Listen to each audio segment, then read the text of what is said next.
वो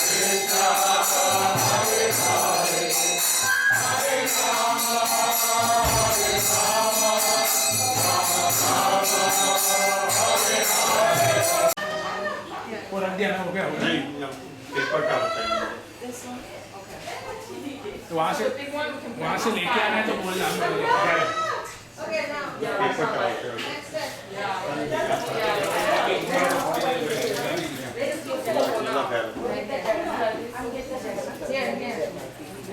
Now, get something like a base.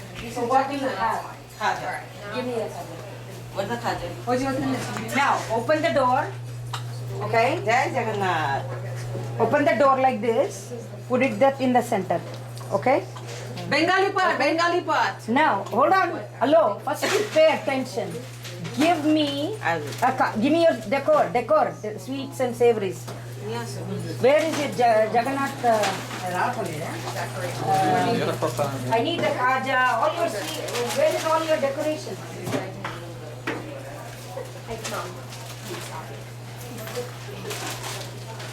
Haribol, Gauranga, Jagtak Maharaj ki jai, Panihati Dham ki jai, Haribol. This side and good no. We're gonna put it like this.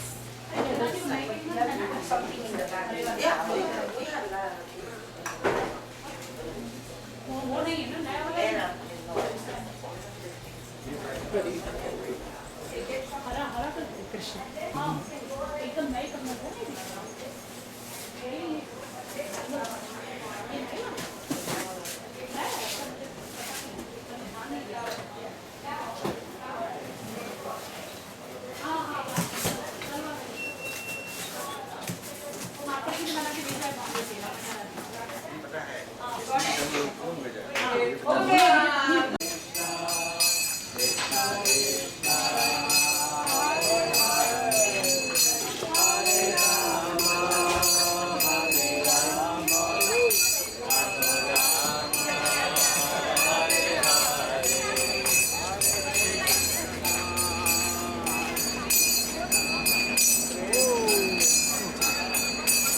Oh, bueno, because you have money.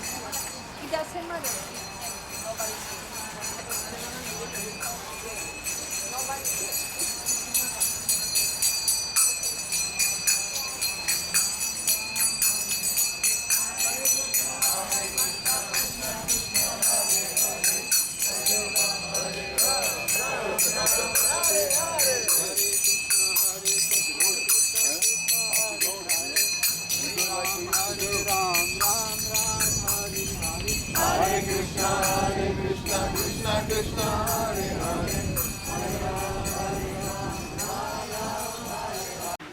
લેને પણ ત્યાં આગળ હા તો તાર જગ્યા થાય તો Here also one more? Yeah yeah I know, that's why it is cut in a vinegar, so both side you can cook. Yeah. So, both side. Arjun Prabhu ki jai. All of you come here. All of you come here.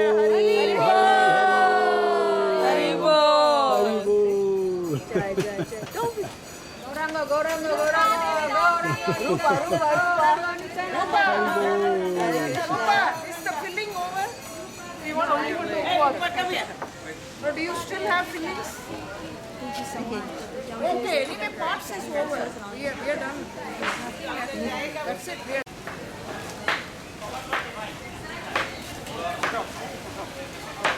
Prasad will come to help here. After Prasad.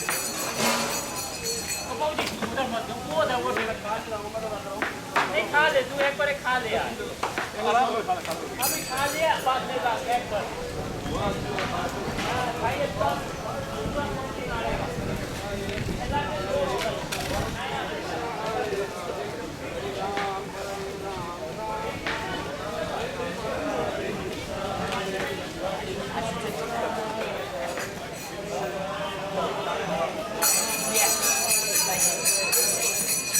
Kodamuni Prabhu, Haribo. Haribo, nice to see you. Good to be seen by you.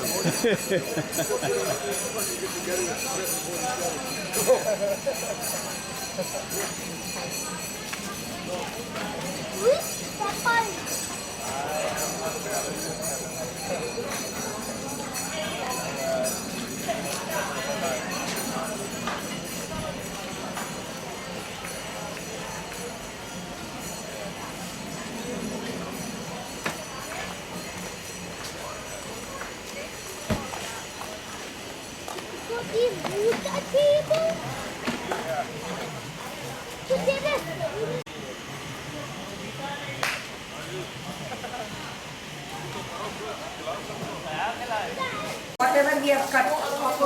So I'll give you this white. This is white. Okay? Now, this one is cake.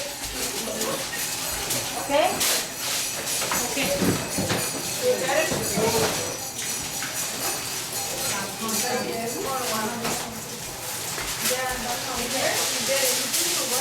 Plenty is there. Who is there? Who?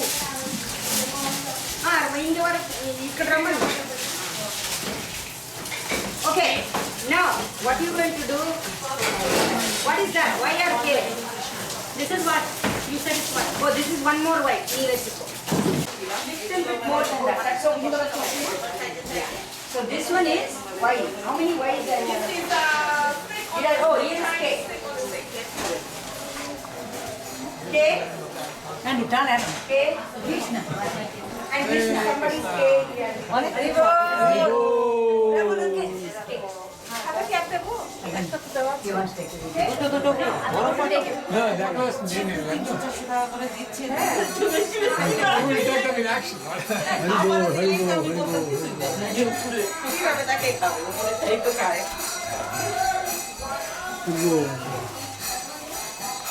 Thank you.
Anniversary, Iskcon, Satuarday Panihati, Festival of the King.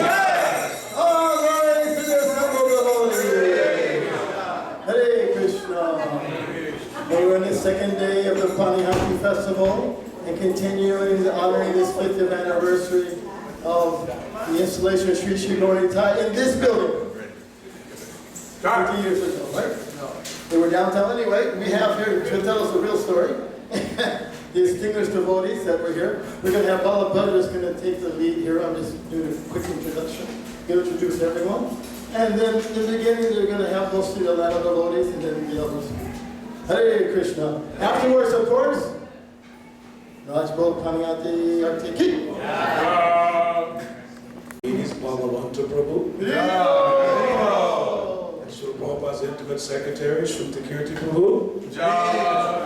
And special guest, Hanuman Prasad Maharaj Ki. And Cida-dahi is kind of keeping everything going. Someone asked me this morning, he said, why didn't you mention Cida-dahi yesterday? I said, no, he's a Chicago devotee. But he's been here many years. And after a long time, Panchagoda Prabhu. He's the temple president for Krishna Balaram in Vrindavan. I got to tell him the story when we came here in '76 and you brought us in traveling Sankirtan. Where's your chair? Come over here. I'm watching it.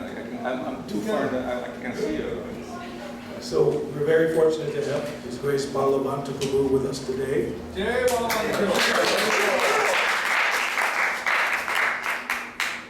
Of course, the ones who are missing, Charudeshna Prabhu, Cida-dahi Prabhu, and most recently, Bakula Prabhu. Jai Sena, from the very first group of devotees, he also passed away many years back. So Balavanta was, Gopal Ranj is online. Okay. He's taking care of his wife. So of course, Gopal Ranjana Prabhu in New Talavan. I can show you Jai Sena's gate that he showed me when I was a young boy in 1972.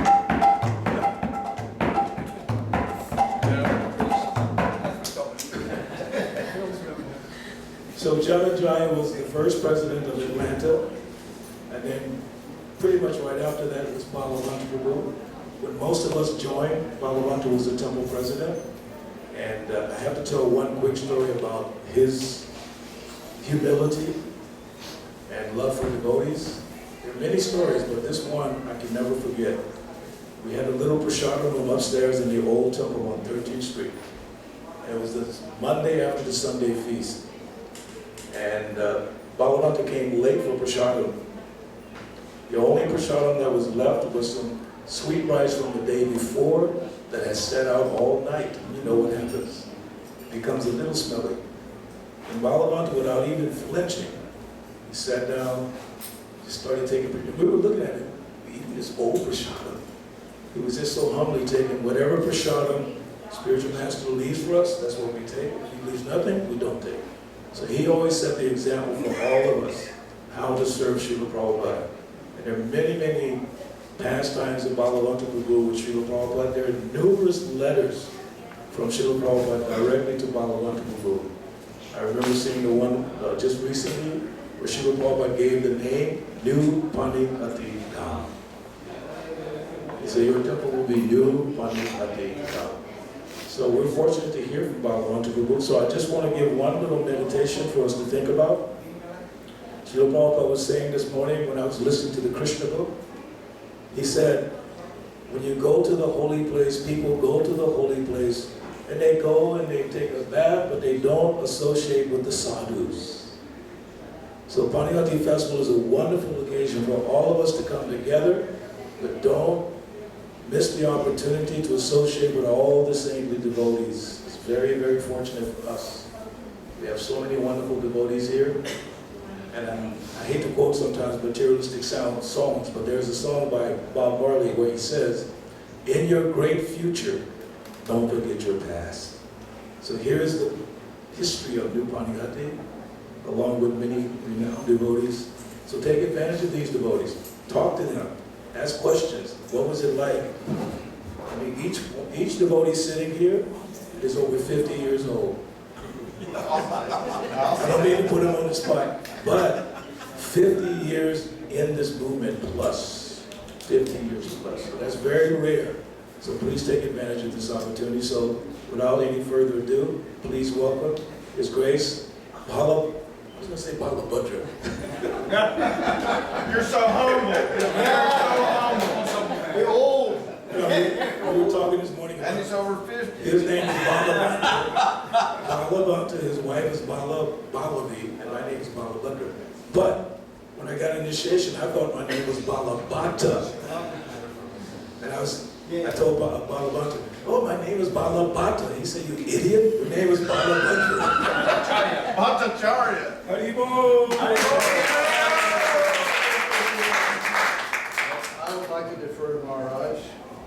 like to speak first? Oh, no, no, I'm just I was going to say, it's truly Kirti, because I came just to hear him. He is the transparent via media for Prabhupada. He's our GBC. You gotta speak closer to the microphone. Okay, well, so what do you want to hear? I mean, I'll say this first. That Krishna consciousness movement is not over. It's hardly begun. So It is confirmed. That's unplugged. I'm going to adjust it as you're talking.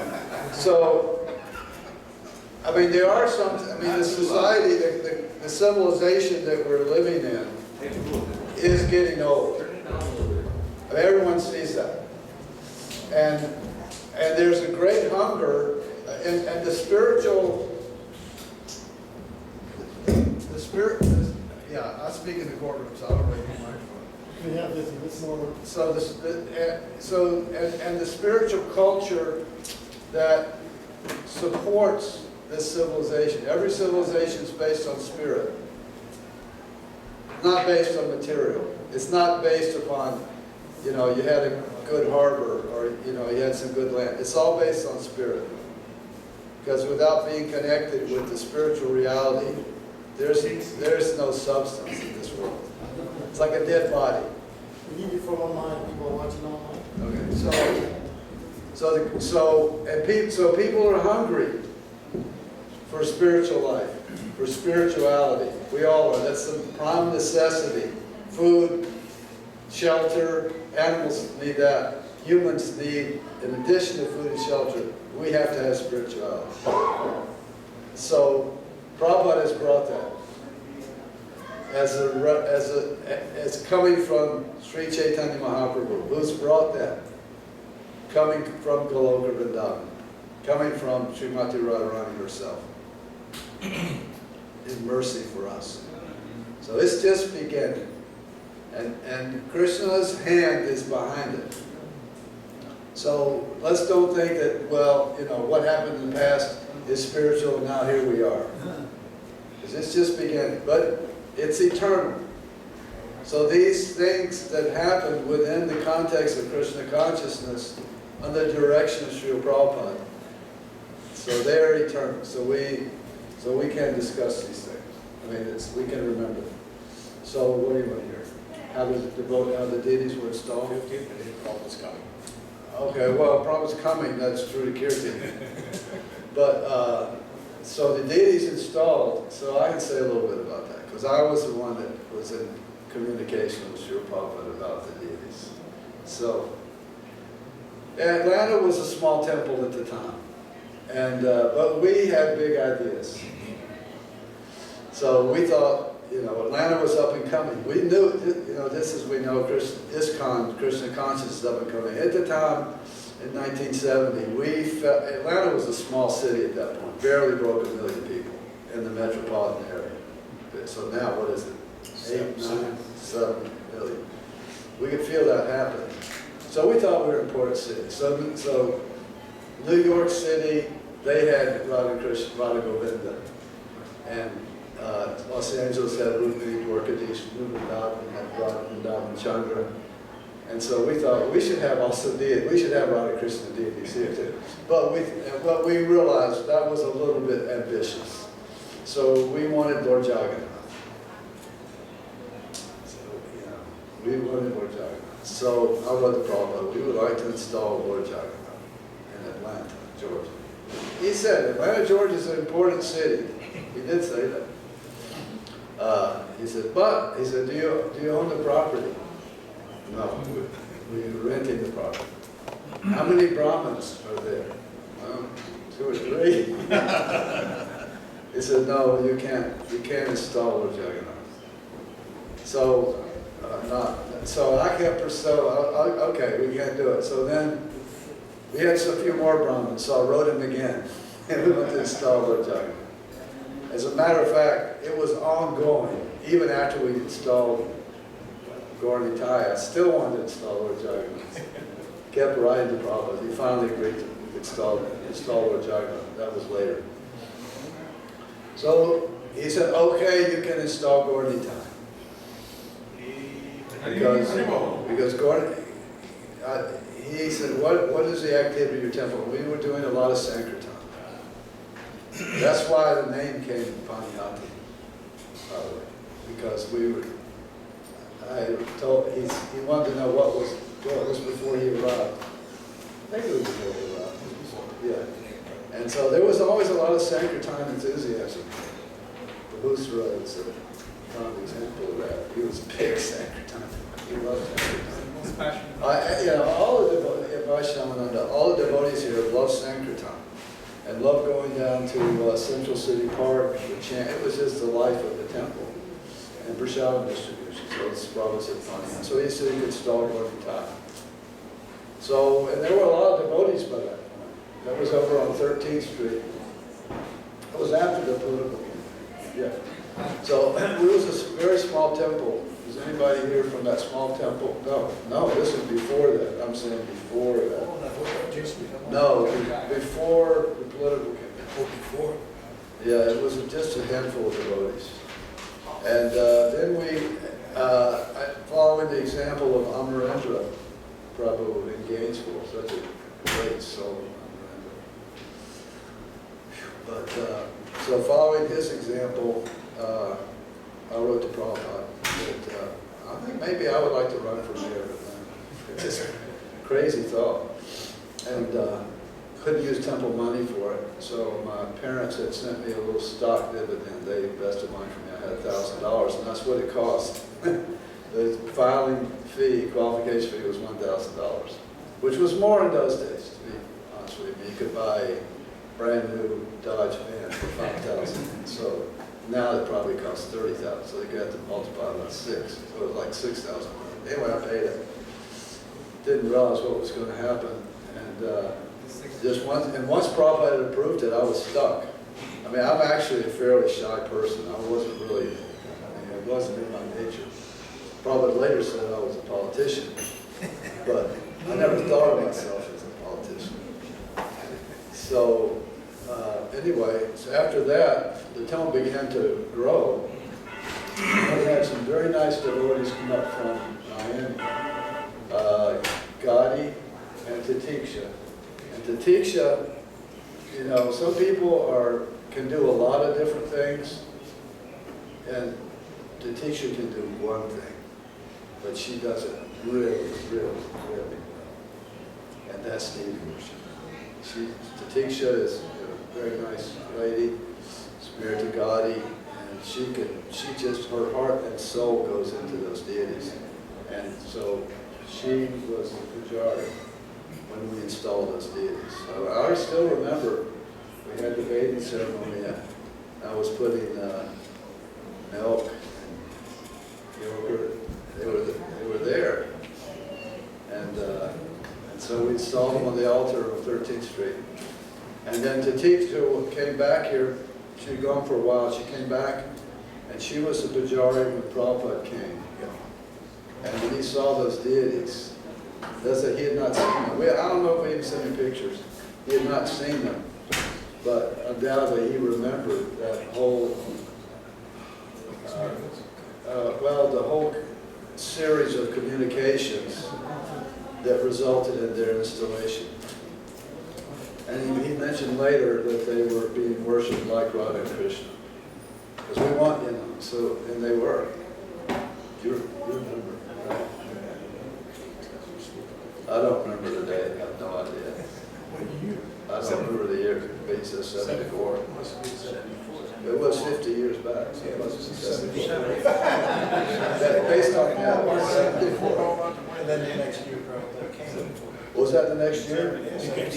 Yeah, so what happened is, after the political campaign and installation of deities, the temple on 13th Street was a nice temple. It was, and of course, Midtown today was just nothing like what it was then. In those days, it was a hippie district. And, I mean, I don't even recognize it. But it was a hippie district, and we were right in the middle of it.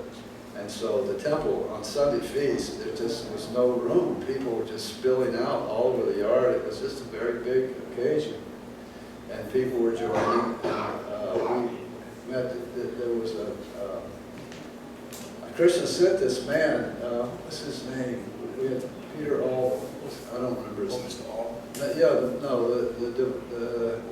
Anyway,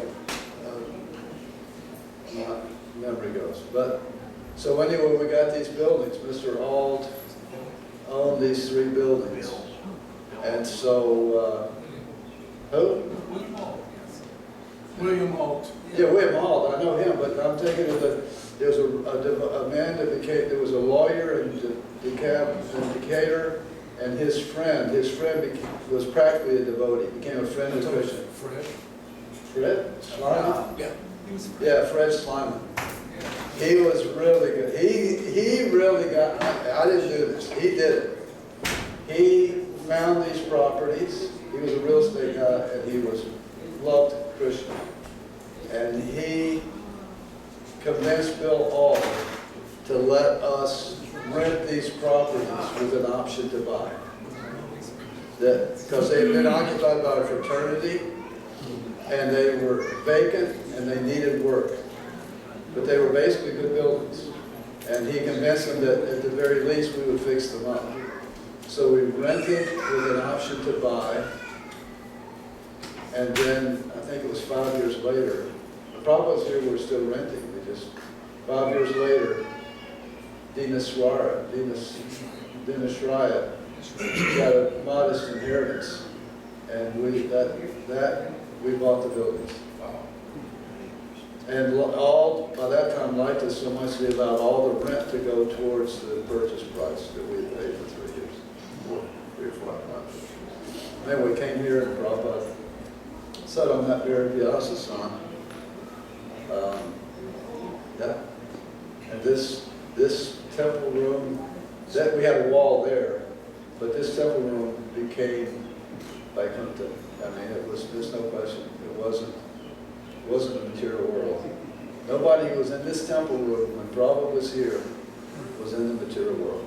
I mean, there was no threefold miseries.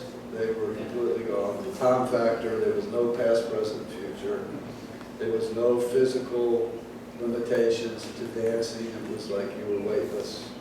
Everybody. The room expanded. There was not enough room for all those devotees in the temple room. When it was that small, yeah, the whole temple room expanded. Yeah, yeah. And it was shoulder to shoulder, but no one was inconvenienced by it. Brian Prabhupada was the master of ceremonies, and it was just a transcendental show that he put on. It was just amazing. Never seen anything like it. So that's what I have. Unless anybody else wants to hear stories. One thing about 13th Street, Baba, sort of low key in this is that the property may not have been owned, and there may not have been so many brahmanas, but the standard of the temple worship, we only had Panchatattva at the beginning. But the standard of worship for Panchatattva was just as high as any Radha Krishna temple. It was always a high standard. Well, that's because I was not very knowledgeable. And I thought that was, I didn't think there was any understanding. I didn't think there was any other way to do it.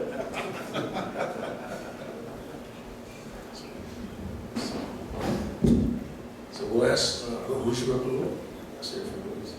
And we request everyone to keep their talks to about 10 minutes or so we have so many devotees. Jai Srila PrabhupadaParikrama Maha. So yeah, there's I sent 2 pictures to PrabhupadaParikrama of the when we were doing Harinam Sankirtan down in downtown Atlanta. And so sometimes we would be so intense with our kirtan, eventually there was security guards coming down taking pictures of us. Like they were the FBI or something, because they said that we're creating too much noise and trouble. But we would go out every day, And it would be, very enthusiastic. It was about 12 or 15 of us that would go out. And then we would come back. And I remember Radha Mohan was the temple commander. And Radha Mohan, he was like a sergeant. He had his little military strap bag here on the side. And he always brought things out, took notes, put it back in. And then he would go do all the shopping and everything. And when Prabhupada came, that was just totally ecstatic. I remember I went around and said, Prabhupada's coming, and well, I'll let Prabhupada finish that. And, when Prabhupada came, the Radha Damodar traveling Sankirtan party, they came. So it was Vishnujan, Tomar Krishna, and all his different devotees that were with him, the different vehicles. And it was very ecstatic. The temple room was packed. I remember at one point, they had it where the devotees were going down this way, going back again, going down this way, and then Prabhupada started going like this with his cartels. Yeah. And then they stopped and they kind of slowed down, and then later on we were trying to figure out, well, why did Prabhupada like that? And then I remember I was analyzing it myself, and other devotees, they also felt the same thing. That when you're running this way, you have your back to Prabhupada, and then when you're running back towards Prabhupada, you have your back to the deities. So then after that, the devotees start doing the crab, start going sideways, But then now you see it went back to the old way where the devotees are running. You see that now so often in Sankirtan. But it's important, because it says nectar devotion, you're not supposed to show your back to the deities. So at that time, when Prabhupada came in, just like Srila Kirti was saying, if that was the shortest introduction lecture, Prabhupada was only like 10 minutes. Now, I don't know exactly at what point this happened, but let me see, it was Dhira Krishna and Satyaraj were there in front of Prabhupada, sitting, and tears shot out of Prabhupada's eyes, and they both got wet. And they looked at each other and looked up, and they were shocked, because Prabhupada was such ecstasy like that. He really, really loved Gaura. And so then when Prabhupada, he walked out, got up off the Vyasa-san, walked out, and then when Brahmananda, Tomar Krishna, they're going, where's Prabhupada going? Well, what's going on? And then Prabhupada just started walking back to the third house. If we're facing, he's on the upstairs in the third house. So, this way, okay, my bearings. So then later on, then the next day he said, I don't know if it was exactly the next day, that's when he was going to teach us Parama Karuna. And he started chanting it, and we weren't reciprocating. He goes, you don't know? He said, tomorrow, or whatever the day was, he said, I want you to come back with your songbook, so we're going to sing this song. Now, just so you know, I was under the illusion that Parama Karuna, the first time it was sang by Prabhupada, was here. No, it wasn't. It was in Venezuela, and Murti Devi Dasi was there, and one other godbrother who was also there told me that that's when Prabhupada started singing in Parama Karuna in the 2/4 beat.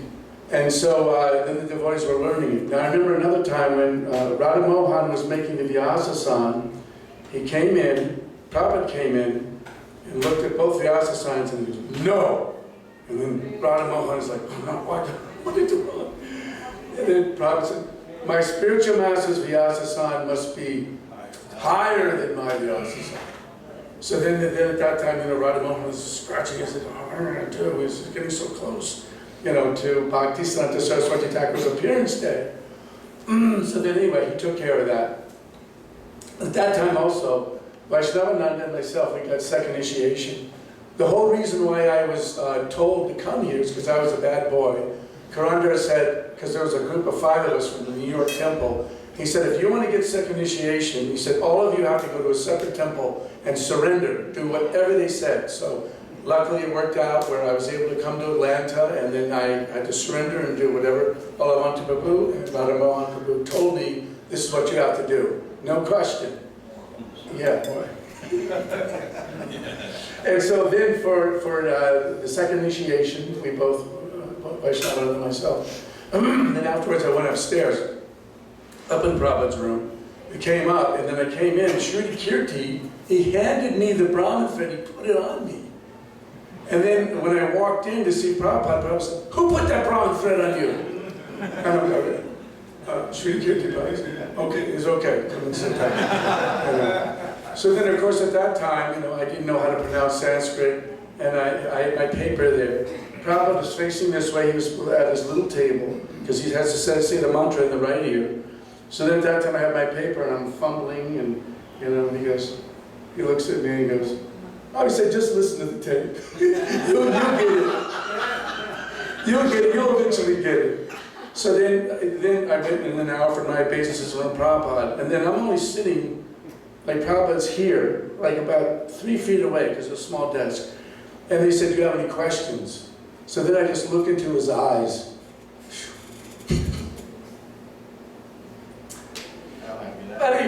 So his eyes are fathomless. He had those dark, dark eyes. And they're fathomless, and I'm just mesmerized looking. And then I just start crying. So I just saw my obeisances and I went out. You know, but static, definitely. So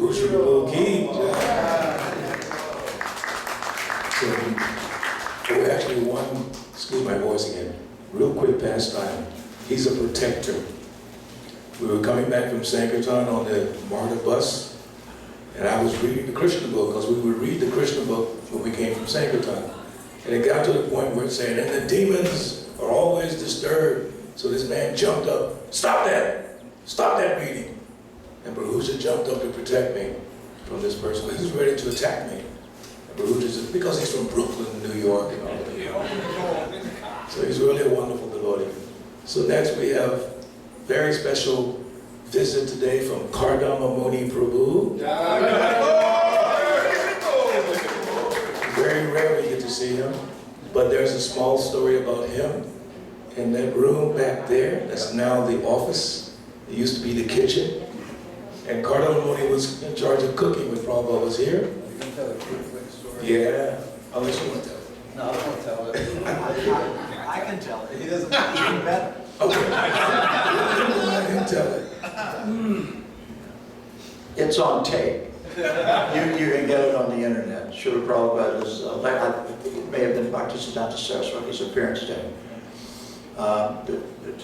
There was a wall here, and there was a door just where this curtain is hung here.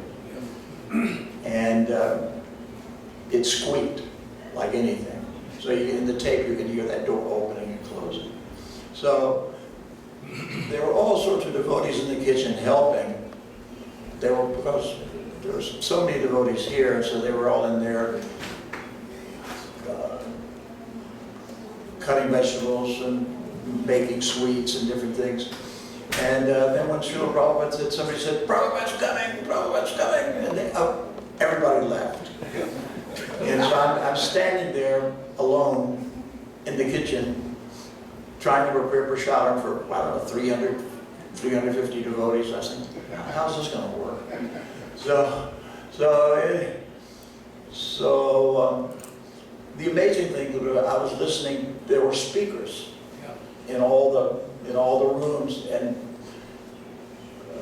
I could hear Srila Prabhupada speaking on the speaker. I was 25, 30 feet away, something like that. And because I used to listen to lectures when I was cooking. Anyway, so through the speaker on the tape recorder, so I was thinking to myself, how is this? This must be some sort of lesson here that Srila Prabhupada is 50 feet away and I'm still hearing him on the speaker. There are 400 devotees just 30 feet away, and Srila Prabhupada's sitting there, and I'm here by myself listening on a speaker. I said, there's some lesson there. There's some great. There's Prabhupada's Vani. He's not separate from his Vani, his teaching. So to go back a little ways, we had wood cutting boards at one time.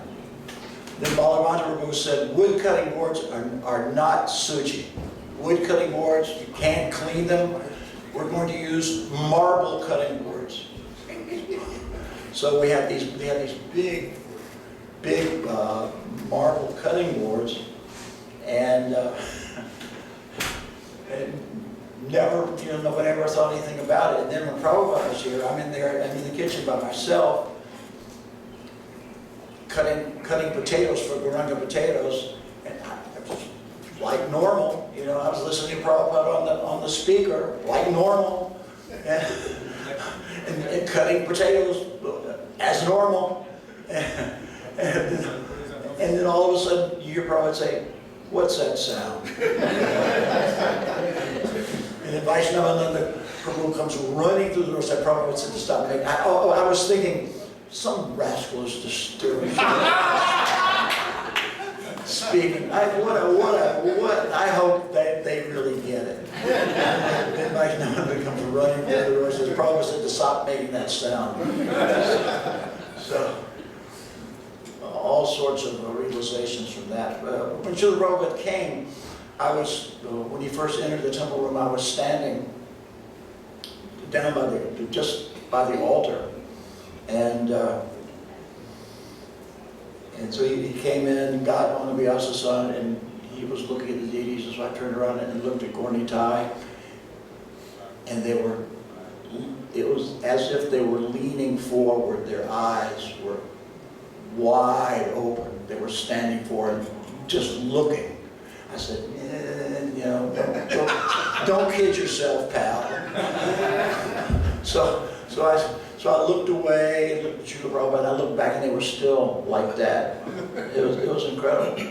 And then when we're doing the kirtan, after Prabhupada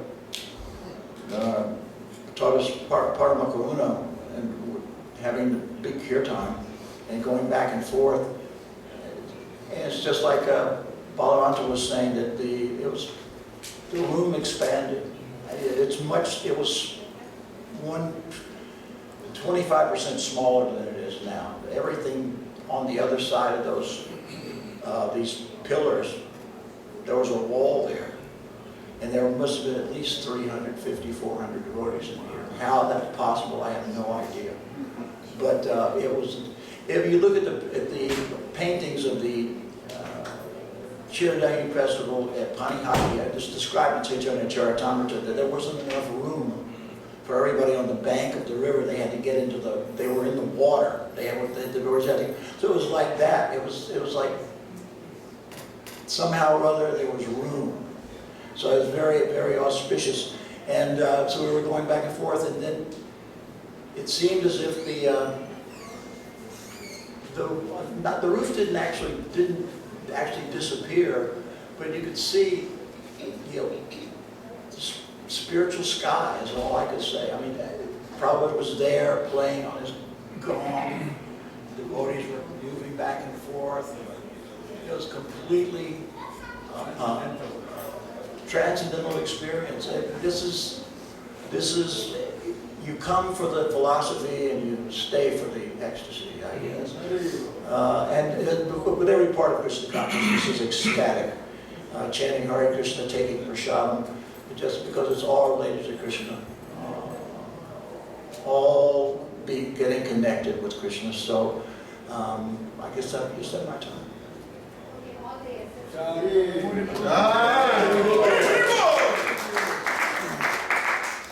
So Shutakirti Guru has to do RT, so we're going to have him speak next. He spoke the other night and he said something so powerful. Everything he said was powerful. But he leaned back and he was describing how Prabhupada went to all these temples and he was in ecstasy in every temple. Then he said, he did it. In other words, Prabhupada did it. He spread Krishna consciousness all over the world. So he was feeling the satisfaction of seeing all the devotees. And Shutakirti said, he did it. It's like amazing. Hare Krishna, thank you. It's so wonderful to be here. I was here first time 49 years ago, as Prabhu said, with Srila Prabhupada. I was thinking, and of course Prabhupada didn't install the deities, but I read that's one of the ways you can accept a deity. Even the pure devotee comes and takes darshan of those deities. Those deities are bona fide and very powerful. And last night, Some of you may have been here last night for Abhishek ceremony. It was just ecstatic. See, what I saw being with Prabhupada, as he said, the first time he did Parama Karuna was in Caracas, where also Gornatai. I was speaking about that the other night. And Prabhupada said, Prabhupada is personalist. He's teaching all of us how to be personalists. And as soon as he sat down in the Vyasasana, after he threw his socks at my head for not taking them off, he rolled them in a ball. I was busy looking at my godbrothers and godsisters, and Prabhupada had to take his own socks off, which was my service. So he said, I'm going to do arti. Personal servant is a pujari.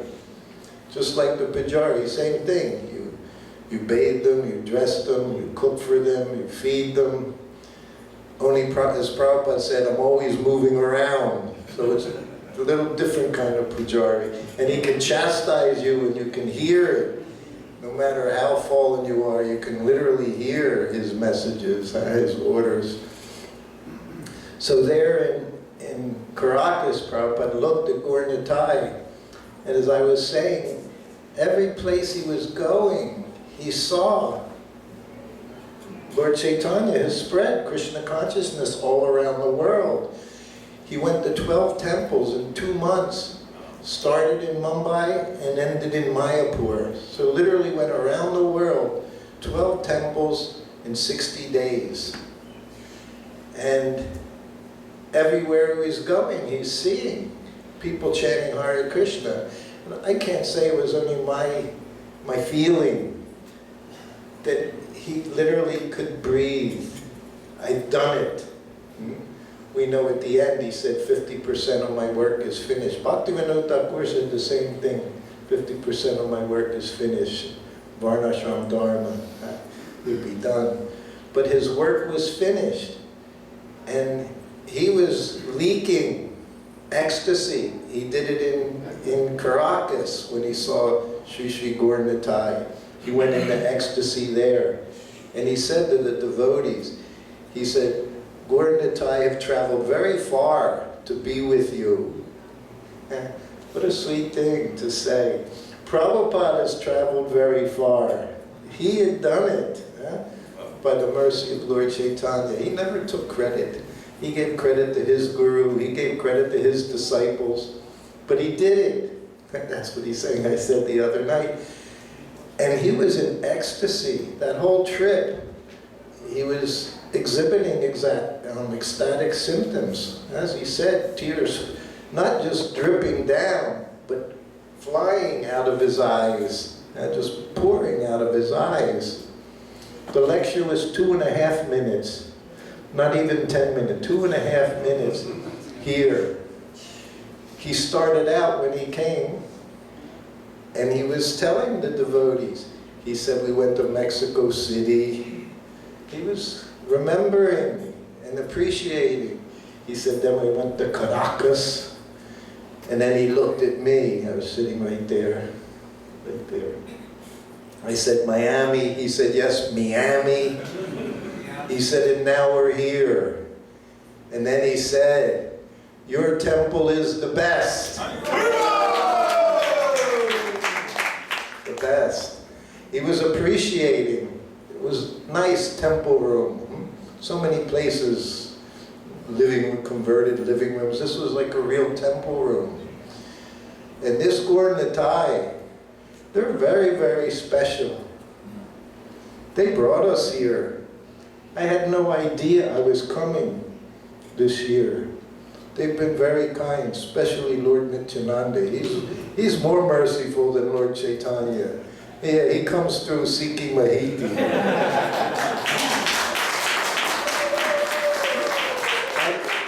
I haven't seen anyone his age work so hard. Everything you see happening here, he's somewhere behind the scenes, giving orders, giving instructions.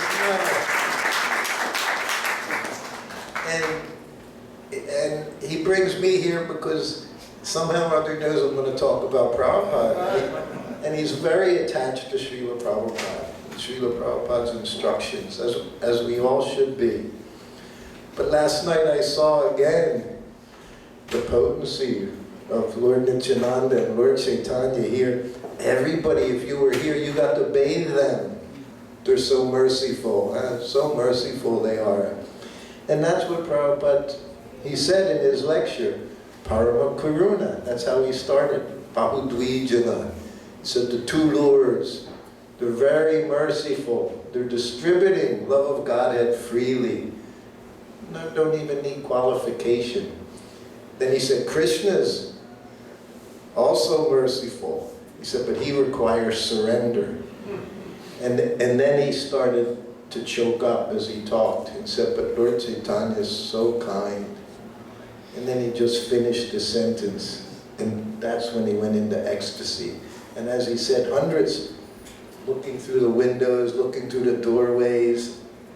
Everyone was packed, but you didn't hear a sound when Prabhupada was in ecstasy. We just waited and looked. And everyone would feel ecstasy, because that's the symptom of it leaking out. Even you don't know anything, you're going to feel ecstatic symptoms, some degree. And we all did. And then he'd open his eyes, and what would he say? Chant Hare Krishna. Because he knew we were all just sitting here waiting for the next thing. What should we do now? Look, chant Hare Krishna. I'll tell one little story. Balavanta, of course, was here for this. We know right after we have Bhaktisiddhanta Saraswati Thakur's appearance day, it was told that they brought this painting from New York, right? You were telling me. It was supposed to go back right after the program. 50 years later, that's Iskcon. We become attached. We should be so attached to our service, we'd never stop. So he's there. So Prabhupada had him put Bhaktisiddhanta Saraswati on his Vyasa-san, right? They made a different one, and then his was next. And that one was higher.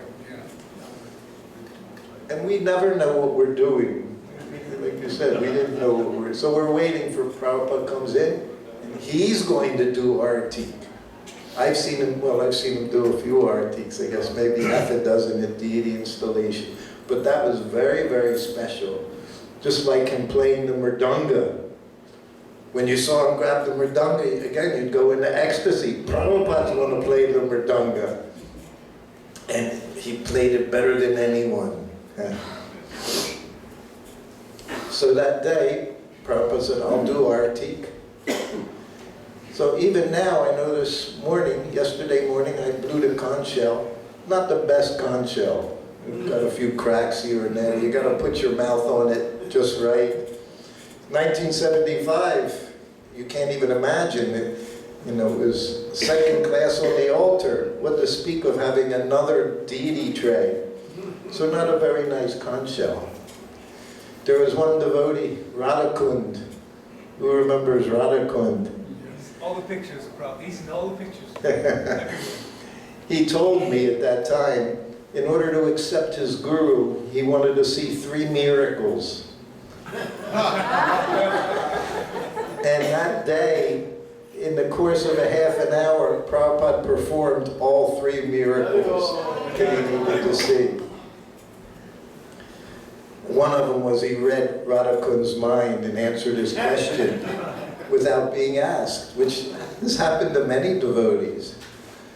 So then Prabhupada's doing the artik and watching him do the artik.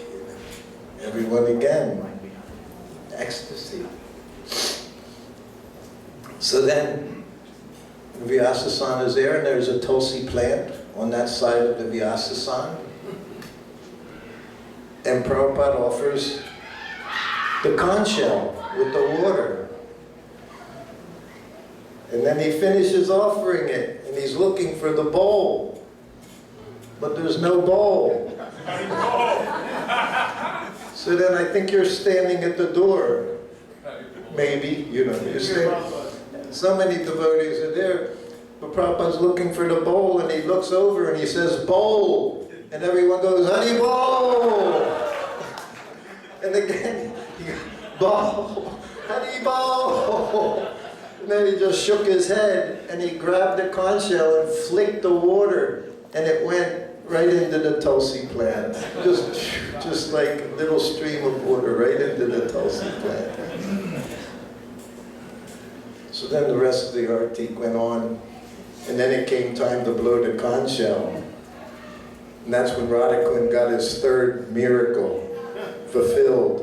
No one could blow the conch shell. No one could make a noise with that conch shell. But Prabhupada took it to his lips. You don't even see him taking a breath at nothing, and he just perfectly blew the conch shell. So many miracles happened here in a few days. I don't have time to tell them all right now. The other night I told a few stories. Prabhupada gave some of his disciples some of his remnants to use. And then in his room, I told where he stayed in his room. I'll tell that one little story to end. So I'm telling you, Prabhupada was in ecstasy. He was always in ecstasy. But there's also different levels. It's a big ocean of nectar. And I was massaging him up in his room. He would lie in the bed, no lights on, just Prabhupada sitting in the bed and me, his servant. And I'm doing this every day for 2 years. So it's an uncommon, common activity for me to be able to do it. So I'm basically just doing my service. And Prabhupada's looking at the painting across from his bed. And it's Krishna Balaram, lots and lots of calves and cowherd boys. And I'm not aware of it, but Prabhupada just meditating on the painting. You know, when you read Krishna book to him, he saw it all, everything. When he looked at a painting, he didn't just see a two-dimensional painting. He saw everything going on there. So as I'm massaging, all of a sudden he says, I like the cowherd boys very much. It was the second time he said it to me. 2 years ago, reading Krishna book. First thing he said to me, I sat down, I like the cowherd boys very much. And again he said it. So now my little antennas went up, because I know when Prabhupada's in bed at night, anything you hear, it's going to be nectar, filled with nectar. And he starts describing the pastime that's going on. And first thing he says is, they're little young boys, he said. They're not herding cows here. He said they're herding the calves, because they were just still young. He said, and before they would, because they would go out all day long, so their mothers would have to make them lunch. They would take lunch into the forest with them, with their little tiffins. He said, in Krishna's, Mother Yasoda, Krishna's tiffin had kachori, loglu, like that, he said. He said, but the cowherd boys, theirs was simpler, like rice, chapati. I'm massaging the whole time, never stop your service. One thing I learned, if you want to feel any nectar, you never stop your service. As soon as you stop, finished. So I'm always just touching Prabhupada's body and he's talking. And then he said, the cowherd boys, they started playing keep away. So they grabbed Krishna's tiffin and they start passing it, this one, this one, this one. And at the end of it, they gave Krishna one of their tiffins. And they had Krishna's tiffin. And I'm massaging. And he said, I just want to go back to the spiritual world and eat kachori and laglu with Krishna. So this place here is not a normal place. Even amongst temples, this is a very special place where Prabhupada exhibited amazing qualities. And he said amazing statements here in this place. So you're all very fortunate, and I'm very fortunate to be able to come here. You know, shortly after coming here, Prabhupada I think went to Dallas, then he went to England. He also went into ecstasy on the Vyasa-san. Then he went to Tehran, and then he was in Mayapur for Gaur Purnima. And again he went into ecstasy in Mayapur, just looking at Lord Chaitanya. He was happy. He was so happy. He had done it. 10 years.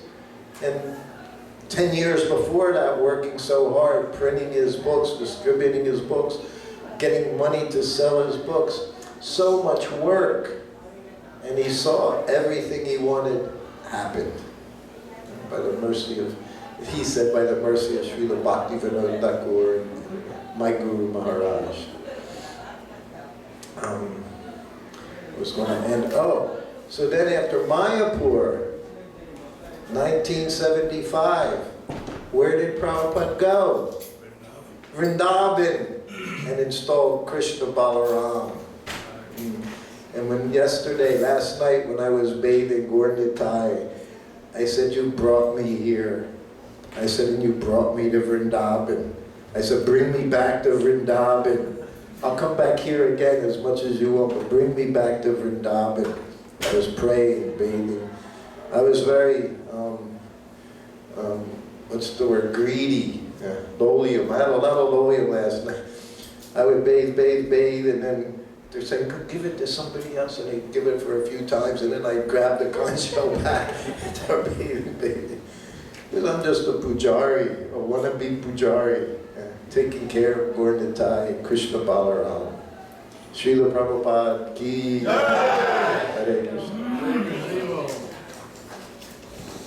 So now we hear from one of our esteemed Sankirtan leaders. He was my Sankirtan leader and corrector and chastiser. Quick story, we were in Charleston, South Carolina, doing Sankirtan under George's guidance. We had sold all the books, we had no more books left. It was time to stop. They said, okay, George, let's go have prasadam. We said, no, take your bowl, we had these little bowls, and go get donations. So all over the parking lot, bing, ding, ding. He was a very powerful Sankirtan devotee. So please welcome George and Prabhu. Please accept my humble obeisances and forgive all my offenses, especially all the offenses I've committed against my God brothers. Srila Prabhupada was describing Kali Yuga, and he was talking about the end of Kali Yuga, and all of a sudden, this is on a tape, and all of a sudden they said, in Kali Yuga, there is one sacrifice that everyone must make to go back to Godhead. That sacrifice is to chant Hare Krishna, Krishna Krishna, Hare Hare, Hare Ram, Ram Ram, Hare Hare. 16 rounds every day. I'm here in the temple room. We have all the devotees, Guru Maharaj. Can you show Guru Maharaj, and he can say a word? We have Jabhataka Maharaj from Mayapur Live. He's just saying the word. Maharaj? Can you say something, Maharaj? Just Hari Bol or whatever? Hold on, let me make it a little bit. Okay. Say something. Okay, you can speak, Guru Maharaj. Oh, well, it's a good attempt. Can you hear? No, he's going to speak. Can you hear, Maha? Okay, next time. Ma, 1 second. Mahavara, can you hear? It's not going to sound loud.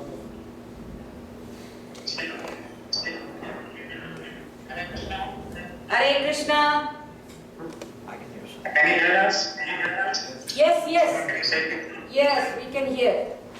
Okay, let me show everybody. Let me give the darshan of Jayapataka Maharaj ki. Jayapataka Maharaj ki. 50th anniversary celebrations ki. Thank you, Maharaj. Hare Krishna. He wants to see today, this year we have a special thing and I'll explain later. So he wants to make sure we are doing everything correctly like he always does. Jai. Guru Maharaj, all your God brothers.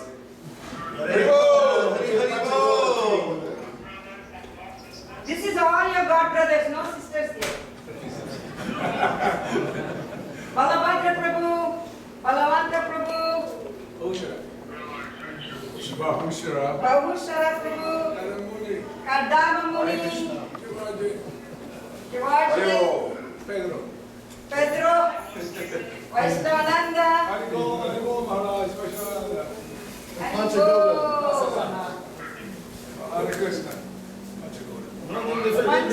Prabhu, Less Panchagauda, any other Prabhupada disciples? Shruti left. I'll try to get okay. All these are all other devotees. Say Haribol! Gauranga! Nityananda! Gauranga!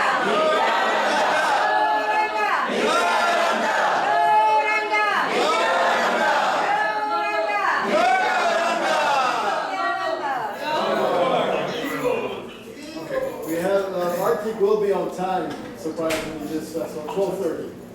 So we have this one. Sorry. Okay, so actually, there's I want to tell a story while my godbrothers are here, and then I want to share something a little more serious.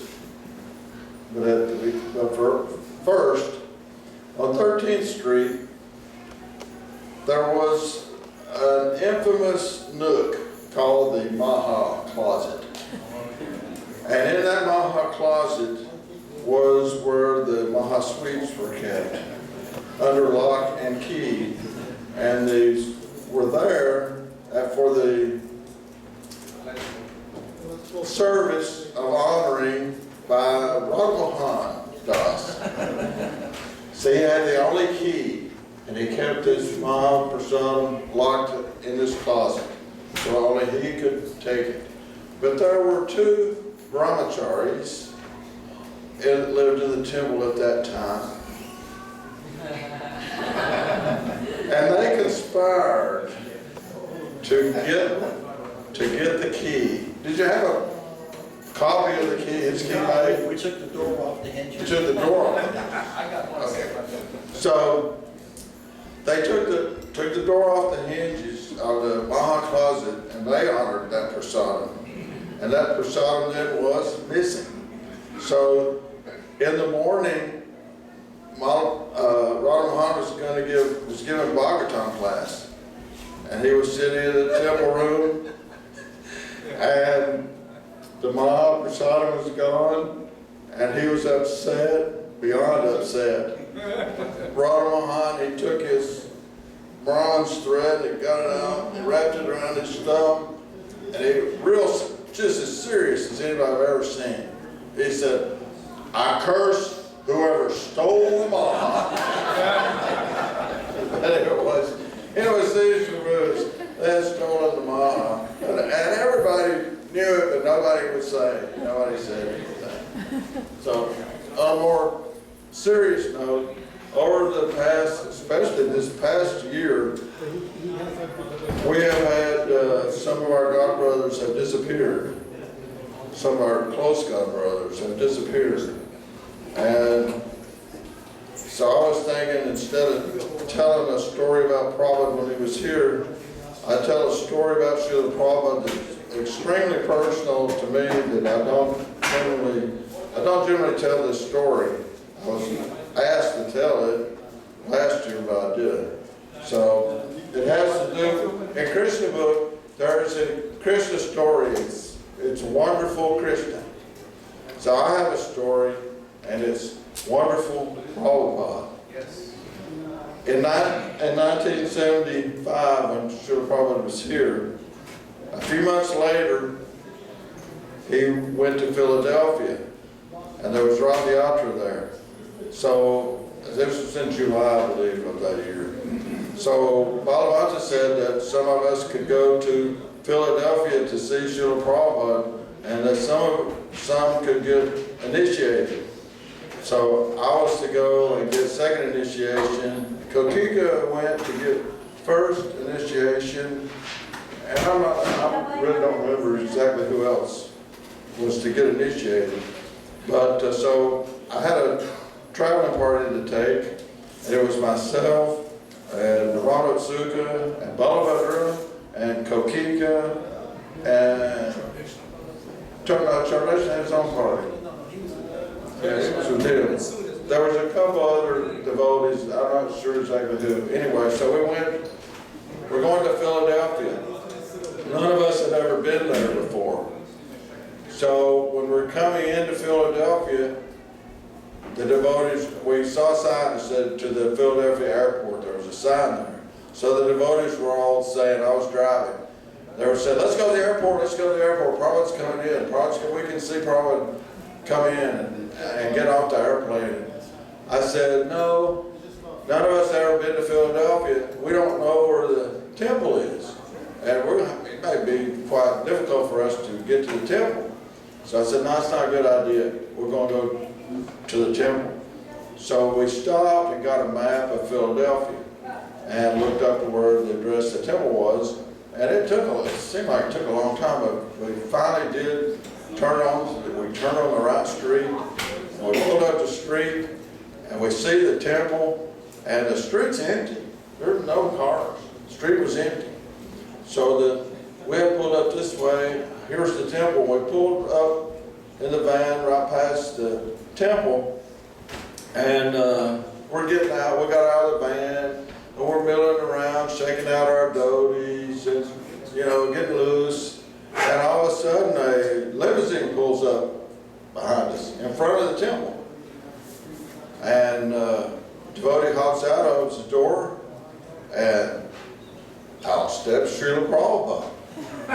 And there's like 2 or 3 devotees with him in the limousine, and us standing in front of the temple. We'd just gotten out of the van. So Prabhupada walked up to the temple, went inside the temple room. We followed, and he paid his obeisances to the deities, and then he sat down on the Vyasa-san.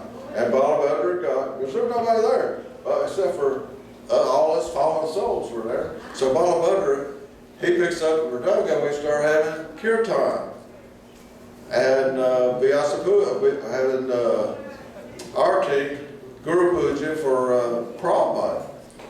And somebody brings out this huge plate of flowers. Now normally our position in society is that if any of us were lucky enough to get a part of a flower petal to offer to Prabhupada after everyone else had offered flowers to Prabhupada, we were lucky. But somehow or other, there we were, and there was this huge plate of flowers. And we got, each of us, we got to offer Prabhupada this big handful of flowers and sprinkle them right on his feet. And we're standing right beside Prabhupada on this Vyasa-san. There's this great kirtan going on. And the flowers, they're piling up and piling up. And the kirtan's going on. And then all of a sudden, Prabhupada reached down and he started picking up these handfuls of flowers, and he started throwing them at us. And he's showering us with flowers, just like when you read in the Krishna stories that there was a shower of flowers. It was just like that. So we had this kirtan and got to offer the flowers, and Prabhupada threw the flowers back at us. And then the next day then was Rath Yatra. And then the day after that was initiations. So in the morning there was fire sacrifice after the Bhagavatam class, and a little asana was set up on the front porch of the Philadelphia temple so that Prabhupada could sit there, and they were taking Prabhupada's pictures. And I have a picture here that was taken that morning when Prabhupada was sitting at in the front of the Philadelphia temple, and standing right back here in the back is your most fallen and humble self, managed to get in a picture with Srila Prabhupada. And that picture actually is on the cover of a Vyasa Puja book back in the 80s. So, after there was fire sacrifice that morning, then the pictures were taken. I was standing on the porch, and a devotee came up to me and he said, "You're from Atlanta, right?" And I said, "Yes." And he said, "Today, Prabhupada was given the initiation." He said, "I want you to come with me across you're getting the second initiated." I said, "Yes." He said, "Come across the street with me to Prabhupada's quarters." So I went with him across the street to where Prabhupada's quarters were in this house, and he was like third story up.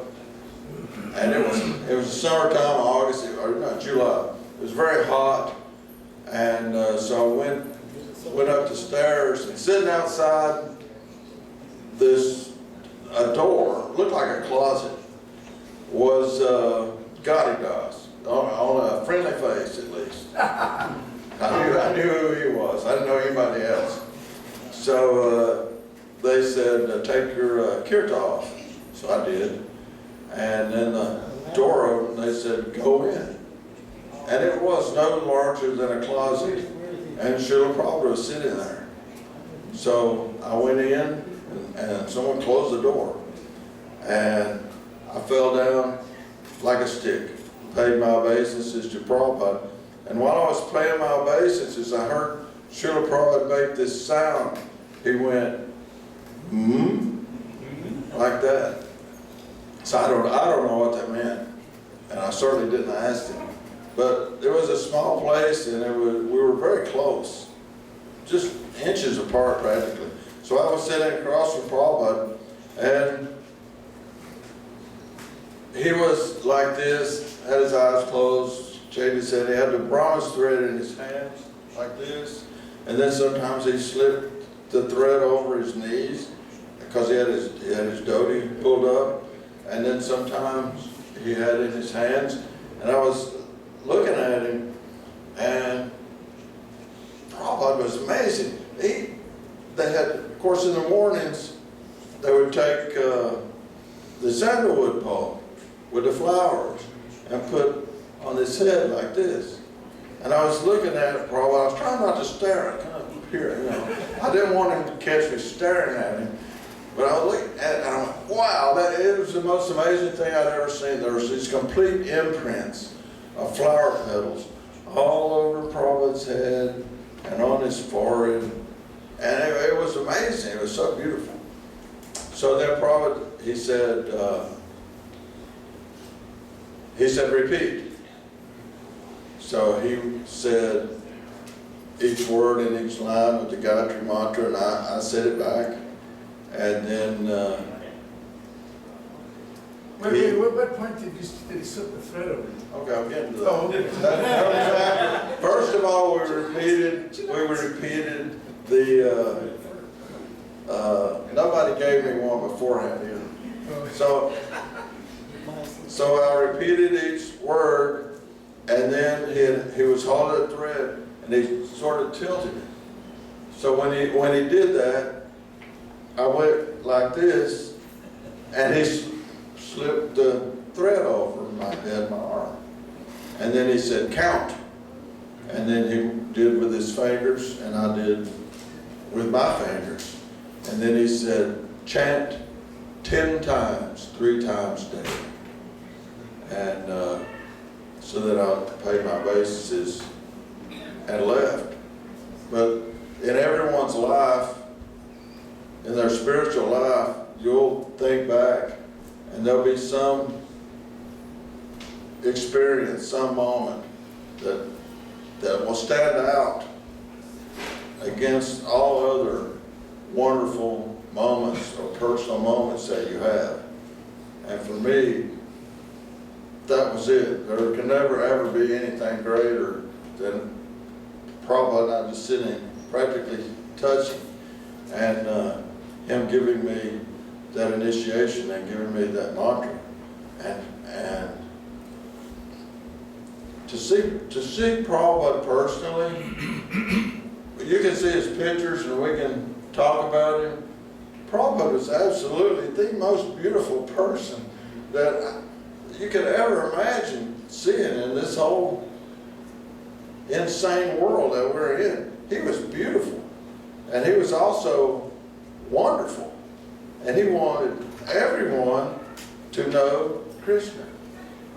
So everyone, please chant 16 rounds every day, because he said chant 16 rounds every day to go back to Godhead. And this Kali Yuga, chant your rounds, find a bona fide spiritual master, get initiated, and go back to home, back to Godhead. And we can all be there with Prabhupada.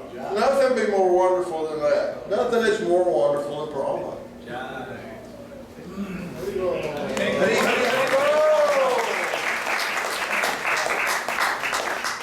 Then we'll hear from, I call him my Pradakshaka Guru, Vaishnavananda Prabhu.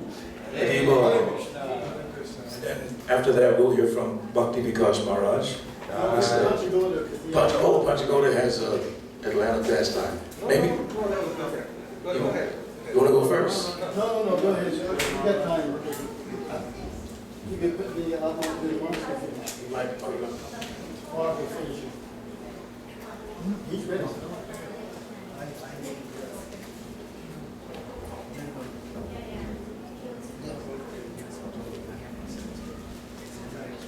Keep slipping out of the heart. He's making sense.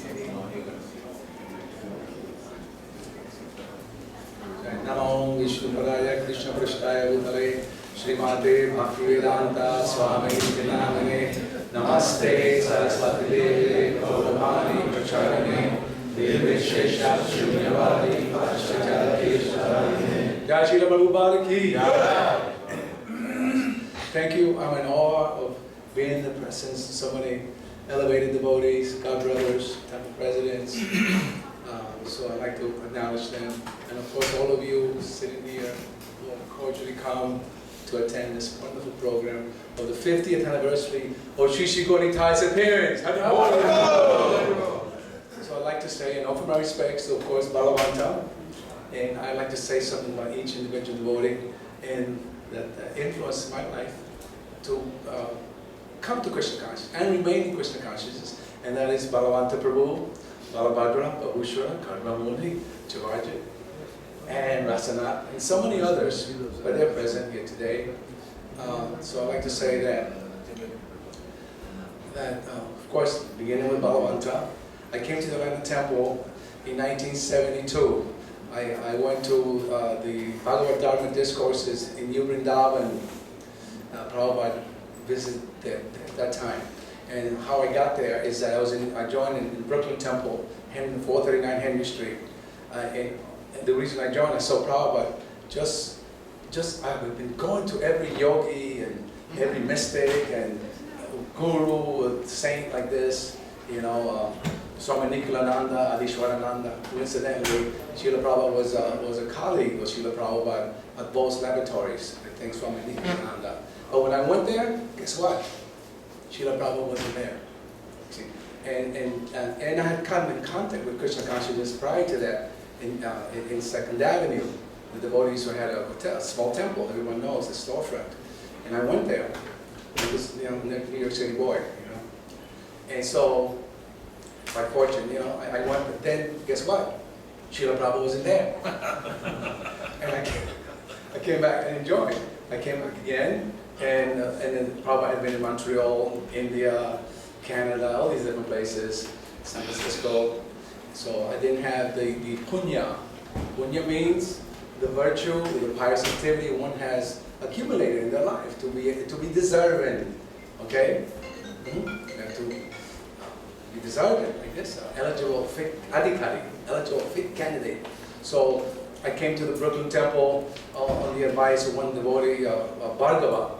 He was the Iskcon Back to Godhead photographer, So Bhargava was very kind to me, took me on his wings, and he told me about Krishna consciousness.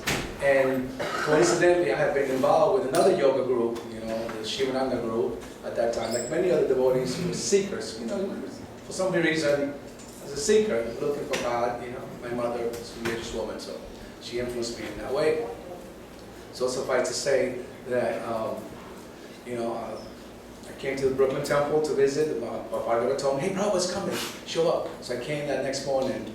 He gave me a feedback. So because I had been influenced by the Mayavadis, you know, meditation, all that, right? And, you know, so to me it was like silent, you know, with low lights. But when I went into the temple, guess what? Man, there's so much noise in there. I said, what is that?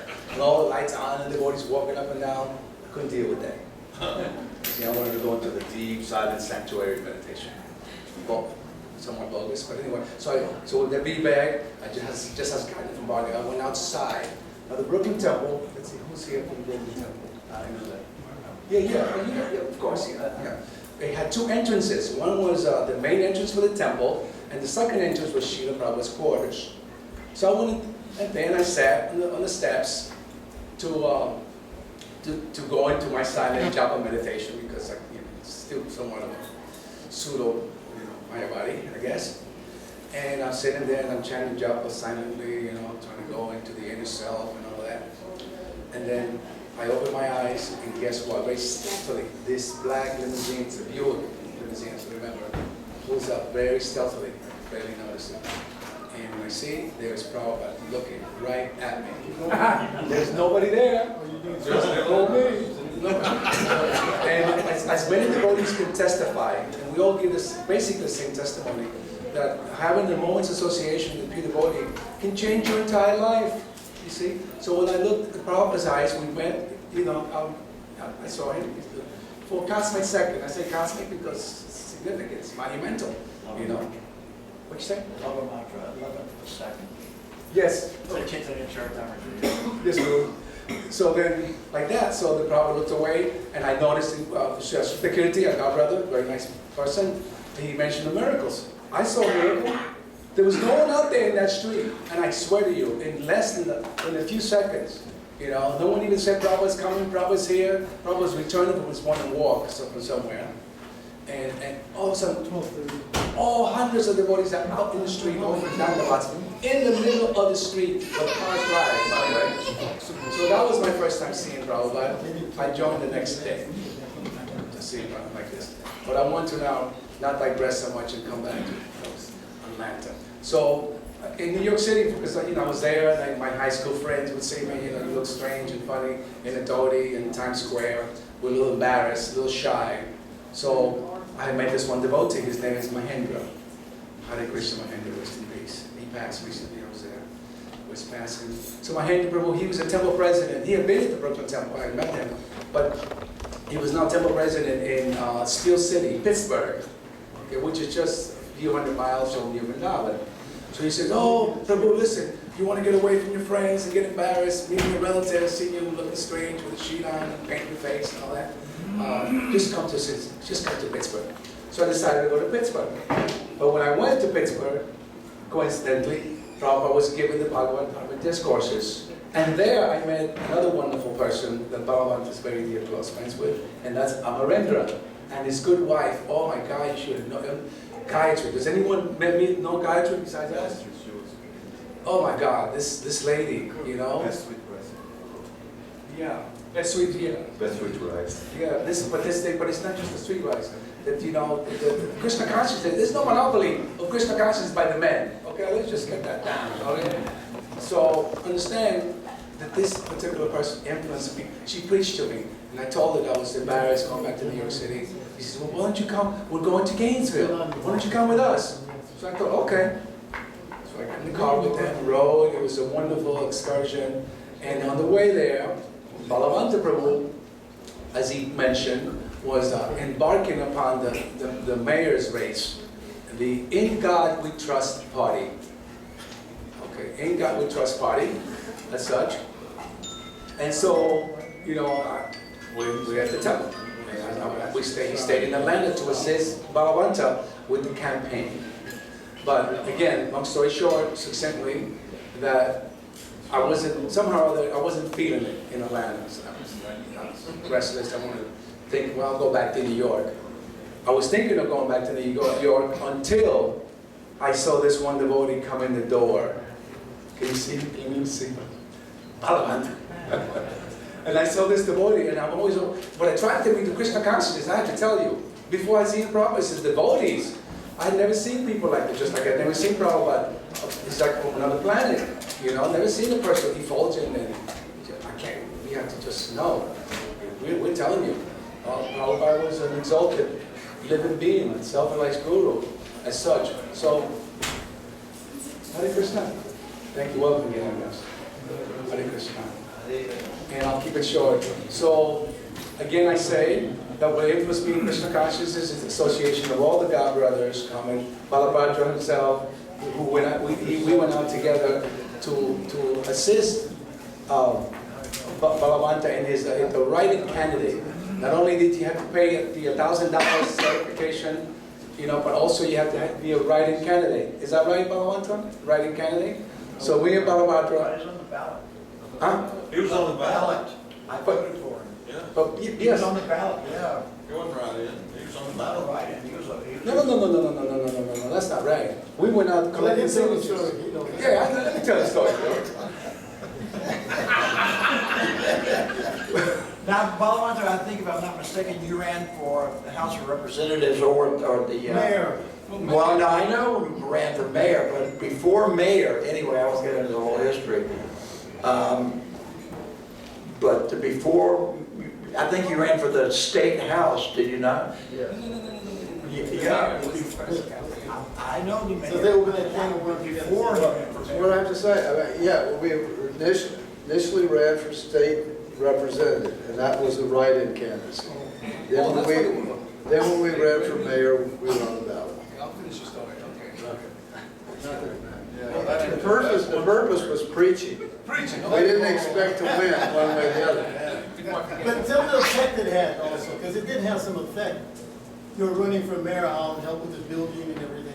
Oh yeah, well, it was a lot of publicity. I mean, we got on the map. It was huge. It was Distributed huge. all kinds of personas. Yeah, I mean, they had this Mercedes step Can you van. imagine those crazy Can you imagine those crazy Hare Krishnas jumping around in the streets with their bells, and all of a sudden they're on a political platform, which is about as establishment as you can get, and they're saying something which is no one ever heard of, no one ever thought of, but it makes sense. So quickly, this Burke Rockford, he's a scholar of sociology and religion up in Vermont at a college. And he says that the Hare Krishna movement has an import beyond the membership. It's like Maharaj says, we had a message. We have a message, and it's a very different message than what the society understands. Or in other words, it's a revolutionary message to change the attitudes of people, and that's what the Hare Krishna movement has been about. It's not just the membership. It's the message that's gone out, and anyone who's been alive in the last 50 years, that message has taken in the world. There are very few people in America, and that's the place I know, that don't understand what reincarnation is, don't understand what karma is, don't understand what when they hear Krishna, they go, oh yeah, that's what people think is God. They know that. So it's had an effect. I'll wrap it up quick. 2 minutes. Okay, 2.5. You got 1 minute. 10 seconds. So to continue with my glorification and acknowledgement of the devotees, because Balabhadra, we went out to collect these signatures nevertheless, and we spent so much time together at the airport also distributing some of his books. And then there's Bahushara. Hey, you interrupted. Bahushara. And don't mind me saying this, but I walked into the temple room one day and I see this man playing the mridanga. I said, oh my God, he's the most passionate brahmachari in the whole of Iskcon. That guy. It was so nice, the devotees. We were a family like this. And of course, Karamamuni. Yes, I want to retell the story like you said it. He's in the kitchen chopping up the vegetables. We all there. I still remember clearly. He had a big pot with rice, but we put the butter in there first, and I was just drying the rice with the butter in there. When I said, Prabhupada's coming, Prabhupada's here. We all rushed out.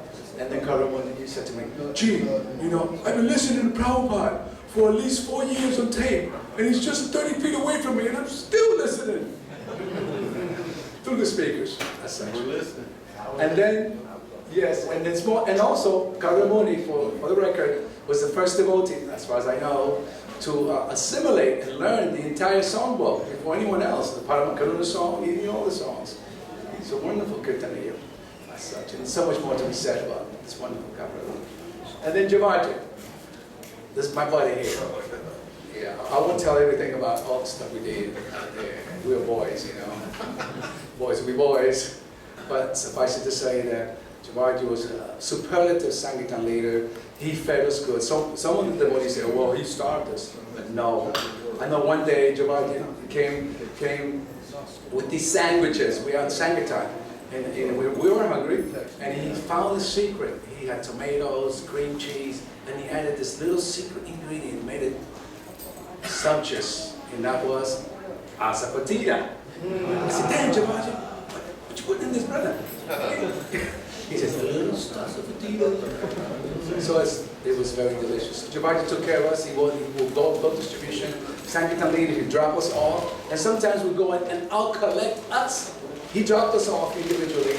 He'd go out on his own to distribute books and outperform us.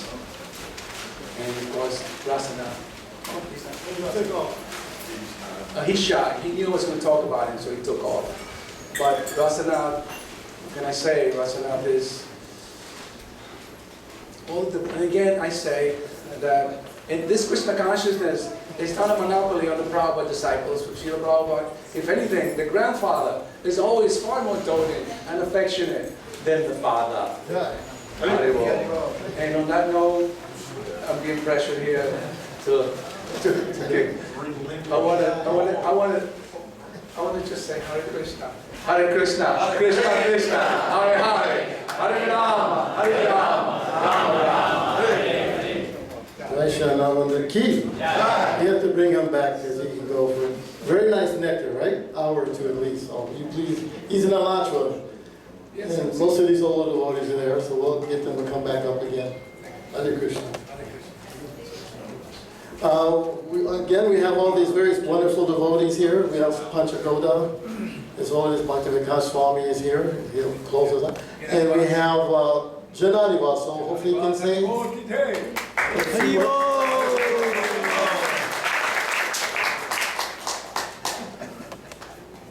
just a couple words.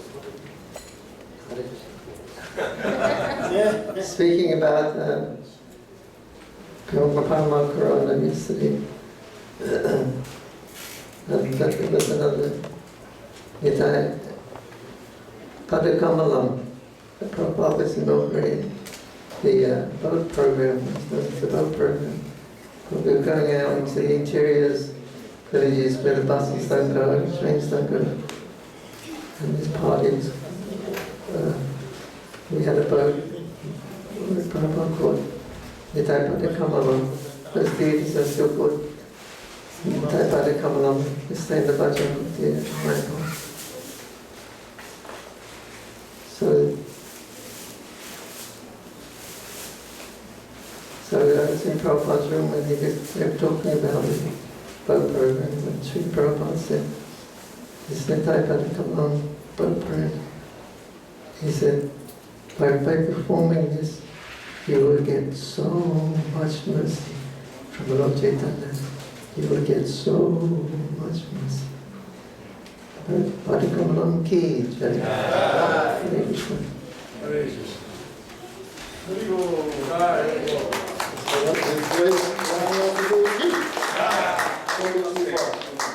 We're going to have Panchagoda out and then Maharaj will close everything up.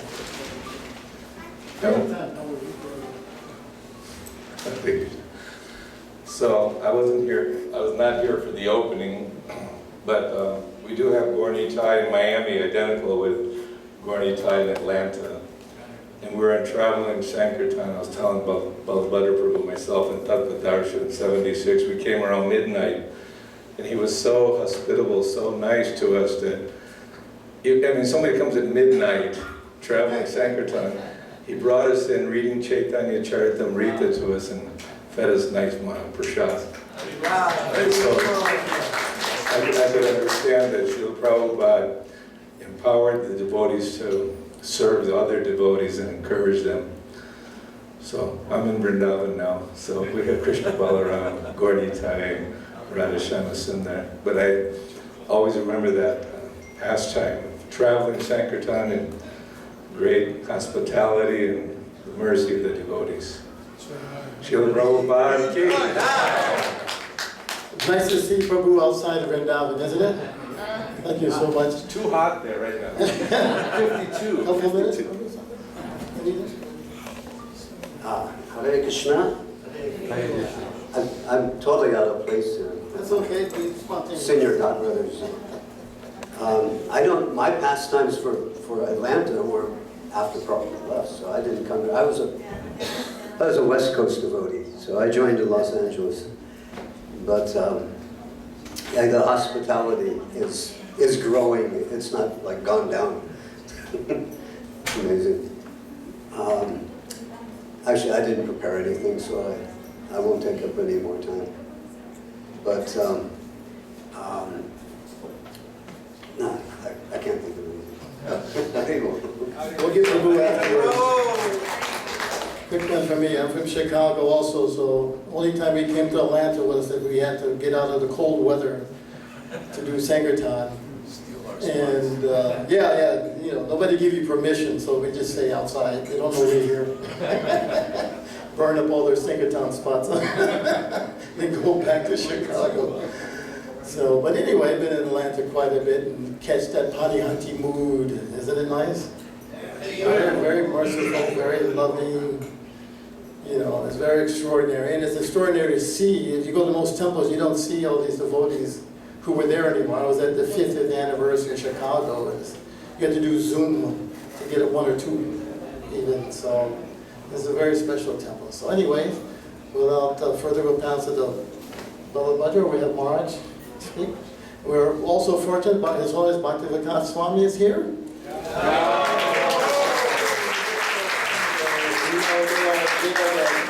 Atlanta has always been famous for book distribution. And, the Cida-dahi, the first one to do 200 big books in one day, which nowadays people go, 200 books, okay. That's like doing maybe, 20,000 now, I guess you could say, in one day. And he was being thrown out of the airport by the police every few hours. He would change wigs and go back inside. 4:30 in the morning to 4:30 in the morning. He's so far. It was nectar. When we put his ashes into Ganges and Swavas and Swavas was his partner, and he was describing the ecstasy. He said, "We were blinded by ecstasy. We couldn't stop."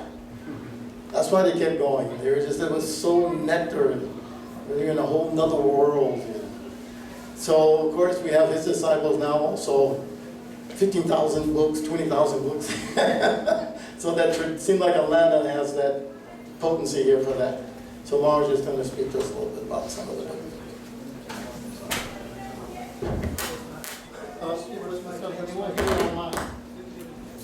What's my time limit?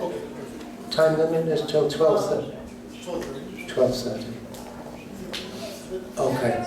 Could I? Daya Krishna Krishnaya Bhutale Srimate Bhaktivedanta Swami Iti Namine Namaste Saraswate Devi Gauravani Pracharine Nirvishesha Shunyavani Paschatya Deshatarine Vacha Kalpatarubhrascha Kripa Sindhuvecha Patitanam Pavanebhyo Vaishnavebhyo Namo Namaha.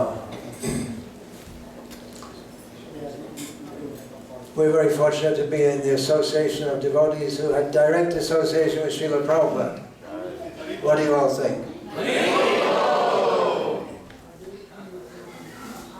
I didn't have that the kind of association that Shuddhakirti Prabhu had, Balavanta Prabhu had, Basu Ghosh Prabhu had. He's not here right now. He's in Atlanta, but he's not here. He also had in India. And I often used to think that maybe in another life I'll have the same opportunity. But now I'm thinking differently, because Srila Prabhupada always said that the Vani is more important than the Vapu. Now, undoubtedly, unless Srila Prabhupada had personally come, Krishna consciousness wouldn't have got established. The books are there. We also needed someone to show and to radiate that the translation is there. Prema Bhakti emanates from him. Prema Bhakti Jaha Hoite. And we may think that certainly Shuddhakirti Prabhu and so many others, Brahmananda, were very dear to Srila Prabhupada, and certainly they were. But we're not cheated, we're not left out by not having that direct association. What I'm thinking now is that the situation I came in, I was somehow or other allowed to join this movement in 1975. It's really picking up the most fallen. And that was what was meant for me. What was meant for Shuddhakirti Prabhu in this life is what he got. And what was meant for me, Brahmanda Brahmite Kono Bhagavan Jeev Guru Krishna Prasade Bhai Bhakti Lata Bij. We get our situation at the lotus feet of a Guru by the mercy of Krishna. Ishvara Sarva Bhutanam Videshe Jyotishtati Brahmayam Sarva Bhutani Yantrarudhani Maya. Krishna is overseeing all of our movements. So that was meant for me to come at that time, and it was meant for me to be out doing books and get out to India and so many things. But you would all like to know Srila Prabhupada, wouldn't you? What did Srila Prabhupada say? If you want to know me, read my books. He lives forever in his divine instructions, and the follower lives with him. That's also not just to read the books, but we have to follow what's in the books.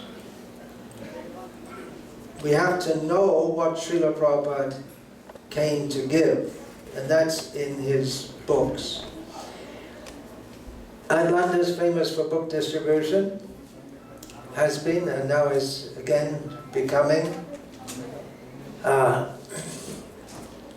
Some of my disciples here have got the knack of distributing sets of Bhagavatams to people who they just meet. Not only Indians, but many non-Indians also here in America, who've never heard of Krishna or Bhagavatam, nothing. And if they find someone interested, they'll walk away with the Bhagavatam set. So, charity begins at home. Srila Prabhupada also quoted that. Who has a set of Bhagavatams in their home? Okay. Who doesn't have a set of Bhagavatams in their home? Anyone here doesn't have a set of Bhagavatams in their home? Everyone has a set. What about Chaitanya Charitamrita? Anyone doesn't have a set? Oh, well, it's good in one way. I was thinking I could distribute some books. Do something useful. Raise their hand, they know you're going to distribute. Yeah, raise your hand and we'll put a book in it. That's the problem. Okay, well, you can all do it also. You can all distribute books, right? That you become very dear to Srila Prabhupada by distributing books. There are many Bengali devotees here. So you have Bhagavatam here or in here? What about, in what language do you have it? In English, okay. How about a Bengali set? Your parents have it in Bengal, west or east. I'm really getting cold shoulder here. Okay, next important thing we have to speak about. As Balavanta Prabhu was saying, that Srila Prabhupada's influence is felt even though people don't know Srila Prabhupada. That's also a great duty of all of us. Ebe Josh Gushuk Tribhuvan, we sing every day. May his glories be spread throughout the 3 worlds. People don't know about him. They know about so many, well, some people know, but they know about so many bogus gurus who Srila Prabhupada didn't like. So that's our duty, to make Srila Prabhupada famous, and the best way we can do that is to distribute his books and make his movement prominent and make his teachings prominent. Here in the Western world, what was the point that Srila Prabhupada promoted most of all in his preaching in the Western world? What was the first point that Srila Prabhupada promoted? Clue. It's the same as the first teaching of Bhagavad Gita. You are not the body, right? And we are eternal spirit souls, we get body after body. So Balavanta Prabhu was saying that Srila Prabhupada's influence is far more than we can see. That's true in India also. Although the movement is very prominent there, it comes in the newspapers or on the TV, so they'll just say Iskcon. They don't have to say anything more. It's understood. Even in Bangladesh, Muslim country, a lot of Hindus, it comes in the paper, Iskcon. It's just written like that. They may not know what it means, the acronym, but the Iskcon is there. But in India also, and Basu Goswami, you can also say, I first went to India in 75 and then in 76 with the idea of staying there. And you came to India 74.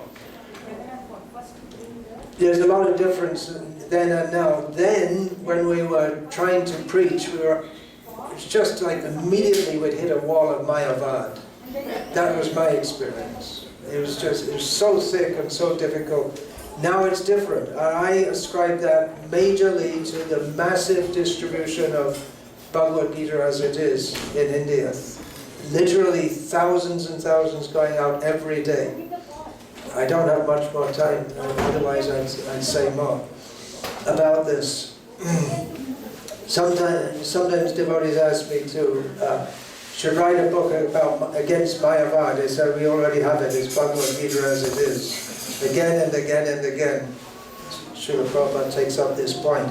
Now, reincarnation, the very idea of it has entered the psyche of the Western world, which wasn't there previously. I first learned about the very idea of it, I must have been about 14 years old in school, in a footnote in a Shakespeare play. We were being taught in school that Shakespeare, one of his plays, says something about someone, don't kill that partridge, it might be your grandmother. And in the footnote underneath, which means it was in the English psyche in Shakespeare's time, but it got lost by this.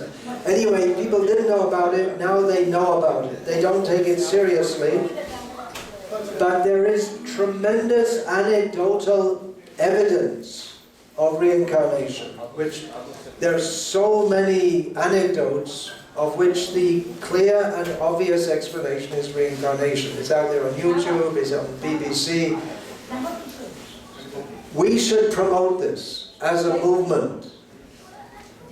This is something, a wave which hasn't really broken, it hasn't come yet, but we should take it. Otherwise what's happening is people go to Buddhists or New Age, and it's just lost, worse than lost.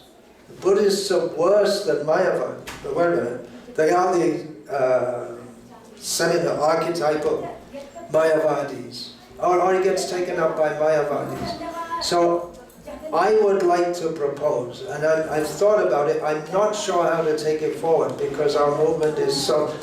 We talk about the worldwide Hare Krishna movement, but we're all, and myself included obviously, we're all in our little worlds, right? We don't function as a movement. But this should be taken forward. How to make big propaganda. Reincarnation is a fact. You should take it seriously. We know how it works. And this is what you should do about this, how you should live your life. And one major effect of that, or understanding of that, is your whole civilization that you're so proud of is all based on a massive mistake. You need to reassess your whole, individually and as a society. We need to change the whole direction. Okay, Hare Krishna. Let me speak just a moment to that last point, just 1 minute. There's another half hour. Okay, well, I'll just... See, Arati now? Arati's going to be? It's a little late. Arati's been a little late. Oh. All right, okay, so this last point's very important. I need some more. Okay, the last point is very important. No, I'm not running. Here's back seats. But so, all right, so all right, so historically, if you go back to the Western civilization, spiritually has been based on Christianity, Judeo-Christianity. That's given, we all know that. So when Christianity began 2,000 years ago, their view was very similar to our view that Prabhupada taught us, which is that you chant Hare Krishna, you go back to Godhead. No more births. So their philosophy was, you accept Jesus, you take this very seriously, you go to heaven. Good deal, right? It's a good deal. You don't have to worry. So reincarnation was not an issue for them, because their followers were going to go to heaven, by their accepting Jesus in this life. That system is, to put it diplomatically, it's fading. So, I mean, so does anyone today in America really think because you joined the Baptist church, you know, you're finished? I mean, no more work, you're going to heaven? You know, that's the philosophy. So the world is right to understand this. I mean, if you're really serious like Bahusara, you don't have to worry about reincarnation. He doesn't have to worry about reincarnation. He's going back to Godhead. But for the average person in the world, reincarnation, transmigration of the soul is very, very important, because they're not going back to Godhead in this lifetime, most likely. So they have to reform, or their future is very dark. It's Ugra Karma. The civilization is Ugra Karma. So our message is very, very important. And a recent study found that in America, 80% of people believe in reincarnation. As Maharaj said, they don't take it seriously. But the first step is there. I mean, even people in Judeo-Christian, do you believe in reincarnation? Check, yes. So the next step is now take it seriously, because you're going to get old like me. I was in this temple room. I was in my 20s, and I didn't think this was going to happen to me. But it has happened, and thank God, thank Krishna, thank Prabhupada that he influenced me, because now I'm not too worried. I may not go back to Godhead, but at least, I'm going to have his association, because it's, anyway, so I think the point is very important. We got our contact information. All right. Something more? Oh, that one's okay. Okay. Okay, give it to him. We have time, Marge. Okay, I just wanted to say that you're saying that we're all who is saying Vaishnava, and we're all followers of Prabhupada. The grandfather is more merciful, this, that. In 10 years' time, we'll have all found out about that incarnation, us sitting up here, or some of us. I remember last time I came to this festival, Pita Prabhu was here speaking.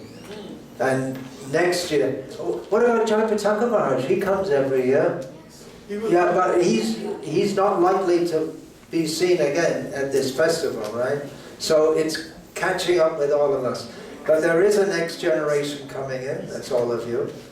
And we heard the name Amarendra mentioned, referring to Srila Prabhupada's disciple. There is another Amarendra Das here, who's very influential in his preaching. So take it forward. He's giving so many talks on Bhagavatam. You're very influential, and I'd like to inspire you, I'm sure you're already doing it, to make sure everyone who's listening to you has a full set of Prabhupada's books. And if they're in America, there are mostly Indians who listen to you, because mostly the devotees in America are Indians now. Then they'll want it in their own language and English, right? They need English for their kids. And of course many South Indians, they're more comfortable in English, but Hindi. Anyway, get the books out. Do it. You have tremendous influence. Get out. If the books are going out, then everything's auspicious. Whatever else may or may not be going on.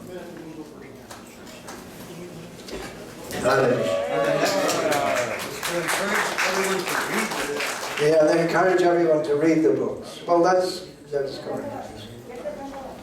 Something Vasadam through is on. He'll fix it. Introduce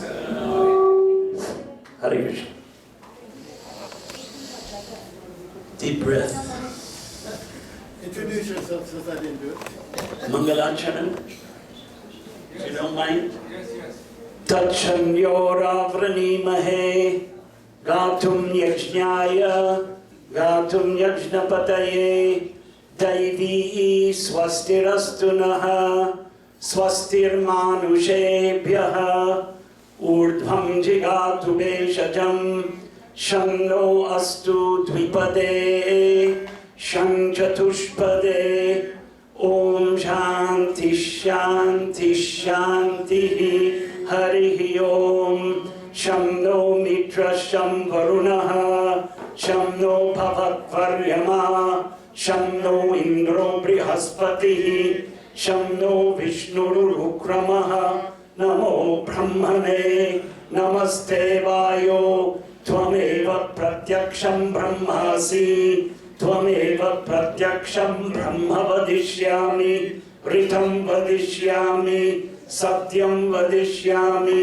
Tanma avatu Tan bhaktaram avatu Avatu mam Avatu bhaktaram Om Shanti Shanti Shanti Harihi Om Om Purnamadav Purnamidam Purnat Purnamudachyate Purnasya Purnamadaya Purnameva Vashishyate Hare Krishna Krishna Krishna Hare Hare Hare Rama Rama Rama Hare Hare Angala Bhashayam Vaktavyam Malecha Bhashayam Anyatha Samskrita Bhashayam. Oh, Sanskritam Shikshaniyam, that's my first point. Everybody should learn Sanskrit. Sanskritam means cultured. Samskriti, culture. Prabhupada in Hyderabad, where I stayed for 5 years after coming to India, pleaded with the crowd of 10,000 people in 1975. You were there? In Hyderabad, 75. Please don't give up. You were there. Please don't give up your culture. Remember that. We were together in '77 when Indira Gandhi lost the election in Hyderabad farm, and we were here together 5 years ago when Bhakti Charu Maharaj was here, and he's no longer with us, unfortunately. As the point was made that we're getting towards the end, but God only knows when the end of the body will come. Oh, what should I say? I don't know. You have so many memories of Srila Prabhupada, personal. Prabhupada What is like memories today? are in India, because I joined here, not here, but in Chicago, in the old Evanston, Evanston temple. This man here sold me Bhagavad Gita, which I'll forever, it's amazing, but true.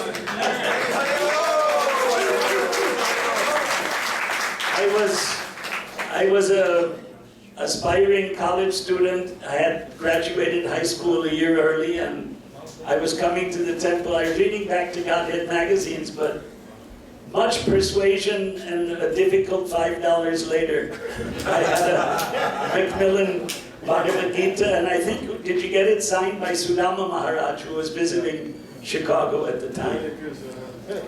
Wow.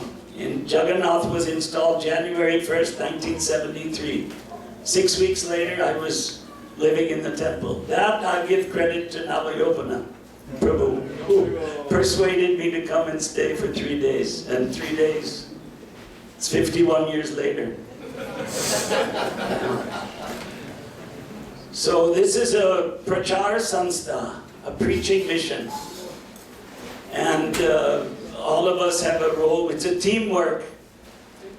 There's a purport in the Bhagavatam, I think it's 4:28:31, where Prabhupada wrote that although my godbrothers and I are not working conjointly, we are all making many thousands of disciples and spreading Krishna consciousness. And then he said, and Europeans and Americans are taking it like wildfire. So that purport is one of the many evidences that the so-called Ritvik system of initiation is total nonsense. Because Prabhupada recognized his so-called envious godbrothers.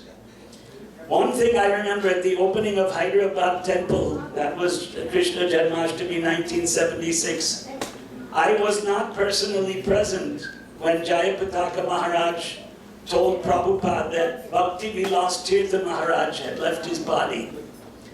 Bhakti Vilas Tirtha was, before he took sannyas, Kunja Babu. He was the one who brought Bhakti Siddhanta Saraswati to Calcutta from Mayapur. He was the one who was complained about by a number of sannyasis came to Bhakti Siddhanta and complained that he's materialistic. Why are you paying him a huge salary to manage the institution? He wasn't paying him, he stole money. Acha, well, this is what I was told by one of Prabhupada's godbrothers. Oh, well, anyway, I got it from another one, from Srila. Okay. So, Bhakti Siddhanta Saraswati Thakur told the sannyasis, if you don't like it, you can leave. This is my institution. He said, who told you that? Bhakti Vaibhav Puri Maharaj. Oh, I see. Yeah. I got from Sridhar Maharaj, who was there more. Puri Maharaj came much later, didn't he? Yeah. Anyway, go on. He was much junior. No. Yeah. Anyway, the point is that Iskcon, there is a lot of conjoint work. It may not be perfect. It may not be bad. But by comparison to what happened to the Gaudiya Math, we've remained united more or less. But now there is competition. I was talking about this. You know, there is competition from the Ritvik group in India more than here. But it won't end. It's just like Prabhupada left the Gaudiya Math, made Iskcon. And Iskcon will go on. It's going on. Yena kena prakarena, somehow or other.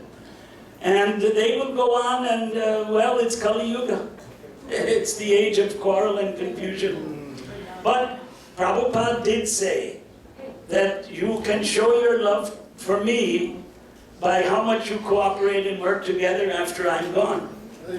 So the message of unity, you know, the unity was one stick can be broken, but many sticks bundled together, it's very difficult to break.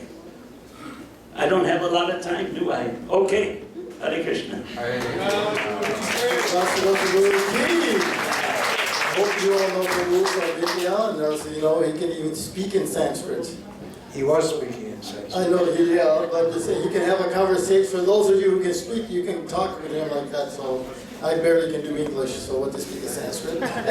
You can talk to him Hindi too. We want to take this opportunity here at the moment to recognize this 50th anniversary, and we're thinking how to do that. Of course, we know Srila Prabhupada is the force behind the spreading of Krishna consciousness because of the empowerment of the parampara. But as he said many times, his disciples have cooperated with him, and therefore we have these results. So we came up with a plaque to honor this 50th anniversary, and we thought we would do it from the perspective of the temple presidents, because they're the ones that have to take the good result and the bad result, right? It's all your fault or you get all the glory. He who's been temple president knows that. So with that in mind, now we got Vedasara popped up here. Vedasara, please come here. I mean, maybe your boss will go, she can do this. You can hold this to present. Please come. And we have Balavanta, of course, who is inspiration. Right? He's sitting in Emory University. He studied Lord Chaitanya's Leela in his philosophy class before he met devotees. And he mentioned that actually that professor was not Mayavadi. He explained them in a very wonderful way. So he got that inspiration. Then the devotees came through, and they inspired him. He went to New Vrindavan, a whole other story. He'll come tell us that pastime again. And so by him we have this temple that's here. And then we have Balabhadra's here. Please stand up. And of course, you know, he's been here many, many years. Jamanjaya, you know, passed away. He gives credit to Jamanjaya for all these things of this temple. Gokul Ranjana, his wife is very ill. He was not able to come. I couldn't arrange the Zoom. But if you're listening, Gokul Ranjana, we want to thank you too. And then we have our current president who's taking all the burden. He always wants to stay in the background, so we're going to bring him here. So we have this plaque. I'll just read to it what it says here. It says, of course, New Panihati Dham, founder Acharya, His Divine Grace A.C. Bhaktivedanta Swami Prabhupada. On this day, Saturday, June 1st, 2024, at the Panihati Cida-dahi Festival, the New Panihati Dham community offers this plaque to honor the 50th anniversary of the installation of Sri Sri Gaur Nitai on Gaurpani, March 5th, 1974. That's what they were saying. Thus established in our temple at 1287 South Ponce de Leon Avenue, Atlanta, Georgia, we honor the devotees who have served as temple president in service to Srila Prabhupada over the past 54 years. 1970 to 71, His Grace Jamanjaya Prabhu Ki. First temple president, he would do Sunday feast at Piedmont Park because they didn't have enough room. Can you imagine that all day Harinam, back to God, and distribution, changing buildings all the time. Then he was sent for another service. So then Balavanta Prabhu became president 71 to 75. So you know all his highlights. And then Gokul Ranjana Prabhu. In 76 he installed Jagannath. Did the first Rath Yatra. That's a whole nice story too, you have to hear that. Balavanta was beating him. I don't want to hear excuses, get that Rath Yatra done. He was GBC by that time, so he could put pressure. And in 86, he was here for the installation of Sri Sri Radha Madam Mohan, which Abhitaka Maharaj brought. And then Veda Gulia was an interim president for about a year, and then he became very ill, so Gokul Ranjana came back. And then we have Balabhadra, debatable, 87, 86, the two of them had to fight it out. Till 2005, a long time, during that period of, we're transitioning from book distribution, how do you keep the deity worship going? Now we have a nice, strong community, but he had to be there for all that difficult period of time of transitioning. We got the property paid off, almost got foreclosed a few times, finally got it paid off. And then present, surprisingly, I didn't think they'd sort of last as long. Most people don't last long, simple president. But he's coming from Mayapur, so this is nothing, right? He was in Mayapur management during that period of getting the land department, and so on. So he's been here since 2005. Can you believe that? Wow. It's a long time. Yeah, so if you can present here to Bala. I accept on behalf of all of them. I accept it on behalf of all the presidents. Haribo! We'll put the plaque up here. We have an honored Jai Pataka for all his service. And so what we can do now, I guess we can, if you want some more talking or some kirtan? We'll have some kirtan, and we'll be waiting for the grand opening here. Very unique. Every year they keep increasing this pots. When they first did pots, remember the first pots? Yes. Well, there was still a lot of pots in the first pots. There were? Oh, yeah, the altar was completely covered. 108, I think. Wow. But the first time you did Panihati was which year? No, that was after that. I was gone. That was Jai Pataka's introduction. Jai Pataka Maha. So now this festival you see in Mayapur, I've been there, and they have also, I was amazed how grand it's become, and a few other temples are there. We have a temple in Panihati. Yeah. Oh, yeah, you should know. You tell them. You live in Mayapur quite a I bit. just stay in Mayapur. Panihati is on the bank of the Ganga. And somebody donated a Durga temple, actually. Oh. And Iskcon is Bhakti Charu Maharaj took that over, and his disciples run the temple there. Anything? Say something. Legends of Iskcon Atlanta, Balavanta Prabhu, Balabhadra Prabhu, and many in between. I think they have left a tremendous legacy that it's a big shoes to fit into, and there has been a lot of efforts over the years. And I feel extremely honored that I stand following in the footsteps of legends like Balavanta Prabhu, Balabhadra Prabhu.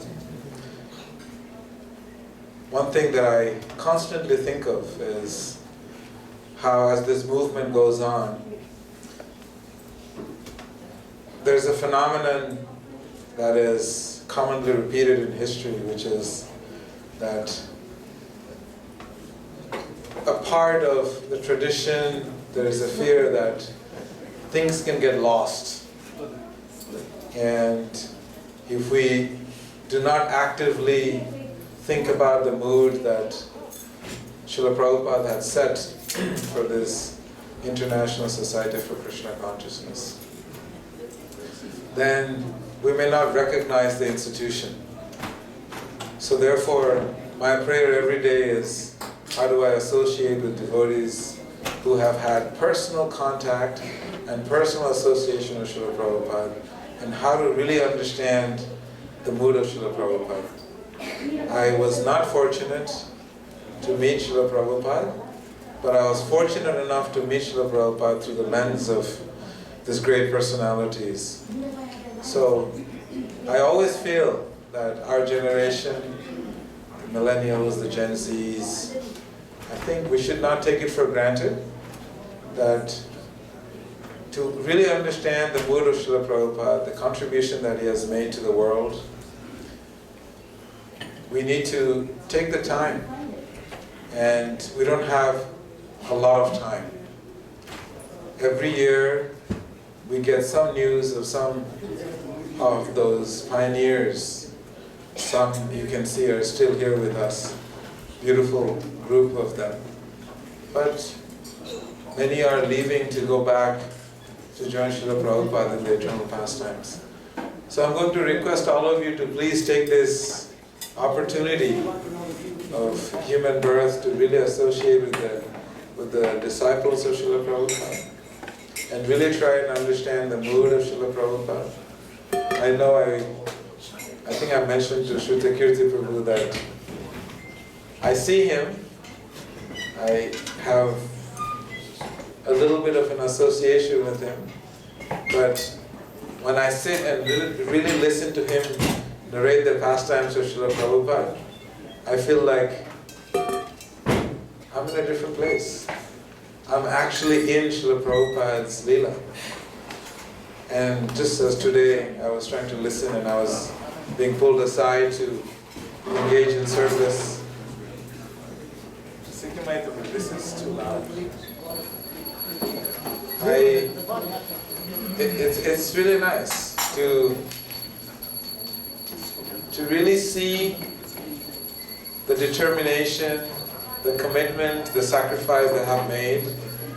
And because of all of this great personality sitting here, we're able to practice our Krishna consciousness.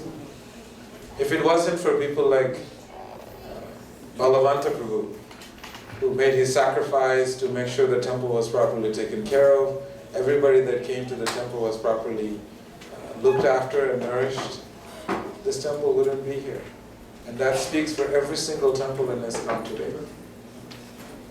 That these devotees who have really given everything to Prabhupada, and it is our time to really take advantage of whatever time and space we have to associate with these exalted personalities and try and soak in some nectar into our lives and really understand and practice the mood of Srila Prabhupada. Srila Prabhupada ki jai. New Panihati Dham ki jai. He's speaking next. Kirtan. Panchagoda Prabhu. He's on the altar. Oh, Vasugos Prabhu will lead the Kirtan for us. And I'm going to request Amarendra Prabhu and Adhikadada Prabhu to please also be ready.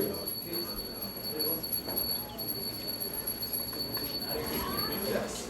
Should we all stand up? Namo Vishnu Pada Krishna Krishna Hare Hare Hare Rama Hare Rama Rama Rama Hare Hare Hare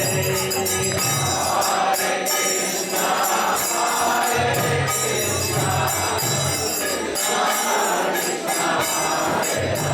Krishna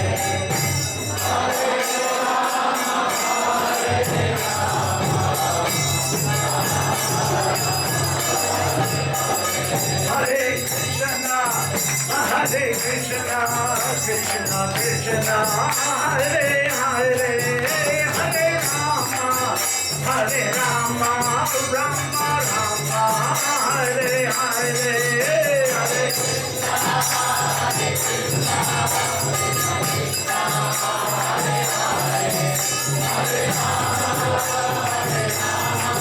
Rama Hare Krishna, Krishna Krishna, Hare Hare, Hare Rama, Rama Rama,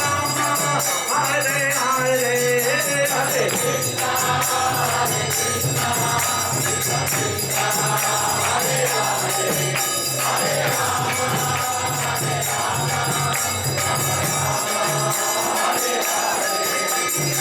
Hare Krishna, Hare Krishna, Krishna Krishna, Hare Hare, Hare Rama, Hare Rama, Hare Krishna, Krishna Krishna, Hare Hare, Hare Rama, Rama Rama, Hare Hare, Hare Krishna, Hare Krishna, Krishna Krishna, Hare Hare, Hare Rama, Hare Rama,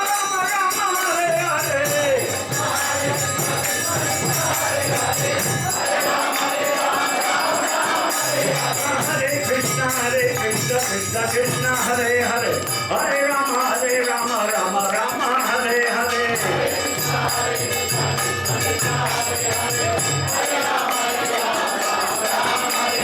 Hare Krishna, Krishna Krishna, Hare Hare, Hare Rama, Rama Rama, Hare Hare. Hare Krishna, Krishna Krishna, Hare Hare, Hare Rama, Rama Hare Hare. Hare Krishna, Krishna Krishna, Hare Hare, Hare Rama,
Himalaya mountain.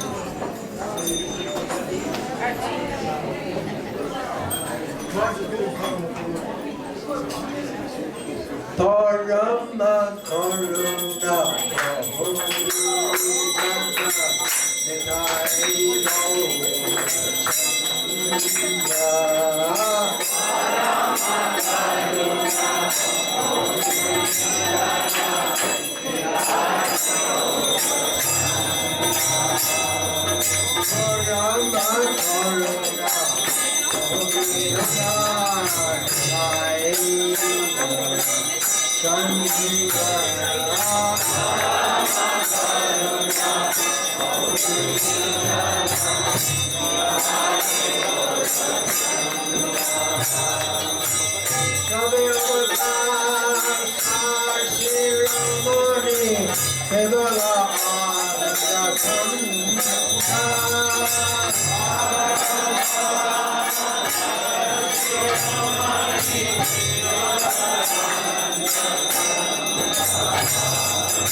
Vishaya Chariya Shaiva Shaiva Jiya Mukhe Bolo Hari Hare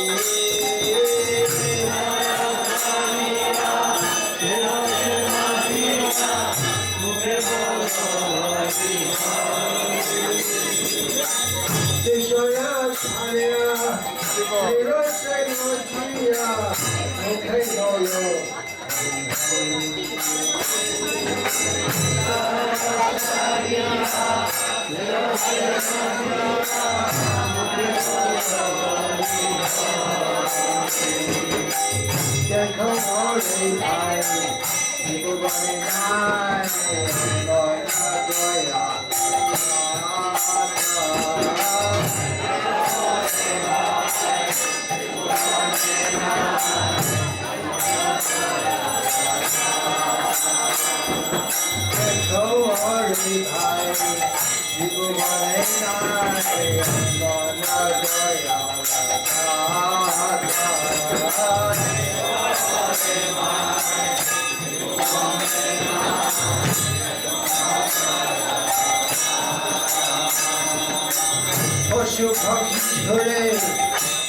Namaste, Saraswati Devi, Gauravani Pracharine, Nirvishesha Shunyavadi, Ashakya Deshakarine.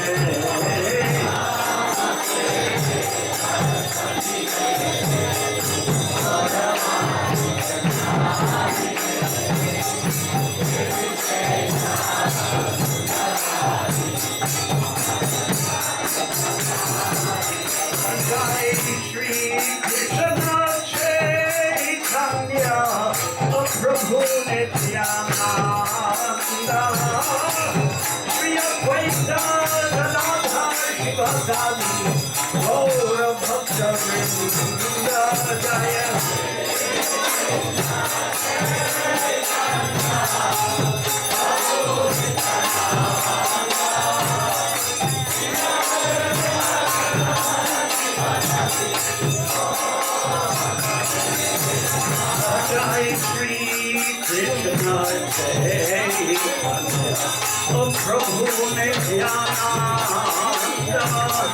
Shri Advaita Gadadhar Shivasadi Gaura Bhakta Vrinda Jaya Jai Shri Krishna Chaitanya Prabhu Nityananda Shri Advaita Gadadhar Shivasadi Gaura Bhakta Vrinda Jaya Prabhu Nityananda Jai Shri Krishna Chaitanya Prabhu Nityananda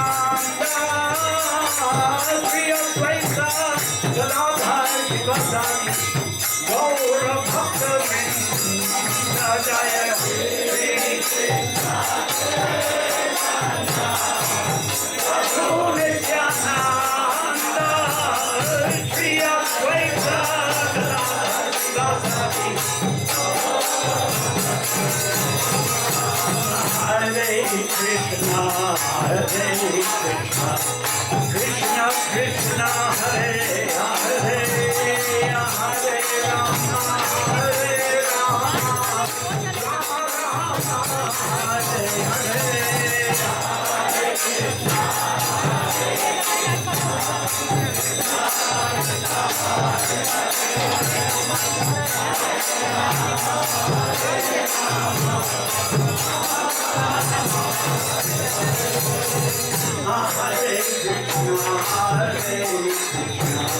Krishna Krishna, Hare Hare, Hare Rama, Hare Rama, Rama Rama, Hare Hare, Hare Krishna, Hare Krishna,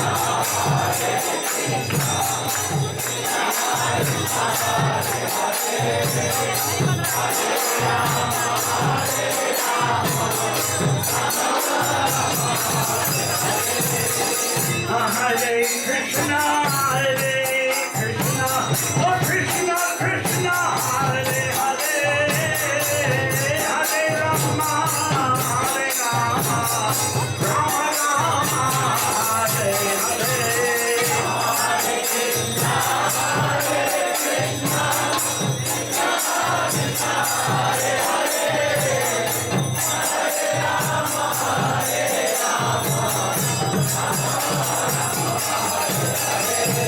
Hare Krishna, Hare Krishna, Krishna Krishna, Hare Hare, Hare Rama, Hare Rama, Rama Rama, Hare Hare, Hare Krishna, Hare Krishna, Krishna Krishna, Hare Hare, Hare Rama, Hare Rama,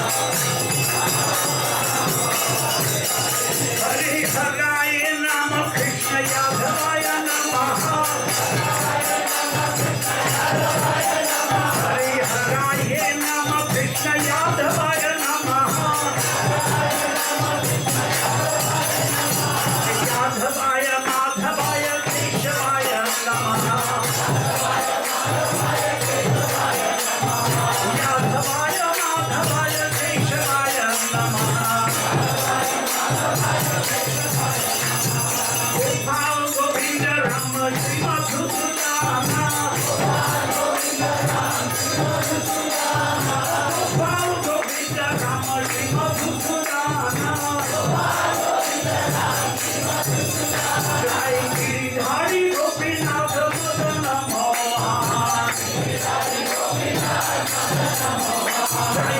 Cida-dahi Gopinath Madanam Mohan.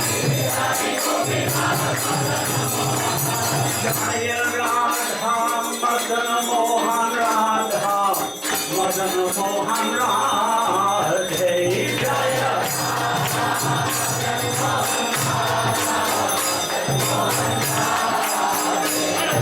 Jai Radha Madan Mohan Radha Madan Mohan Radhe Jaya.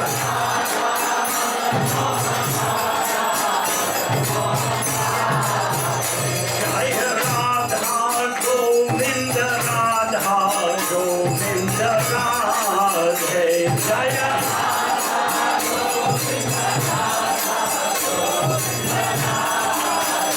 Jaya Radha Damodara Radha Damodara Radhe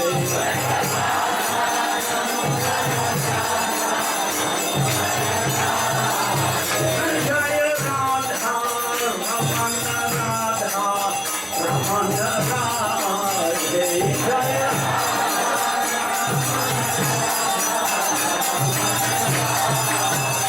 Jaya Radha Madhava Radha Madhava Radhe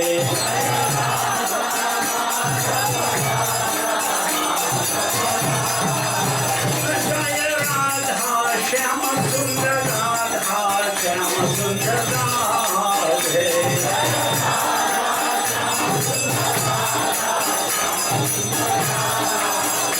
Jaya Radha Cida-dahi Radha Cida-dahi Radhe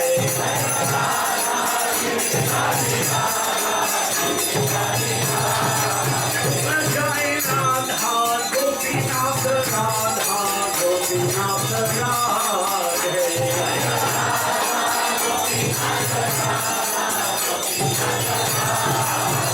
Jaya Radha Gokulananda Radha Gokulananda Radhe Jaya.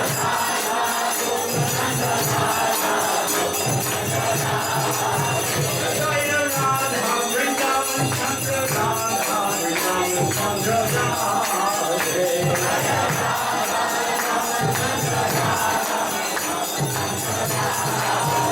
Jaya Radha Kunja Bihari Radha Kunja Bihari Radhe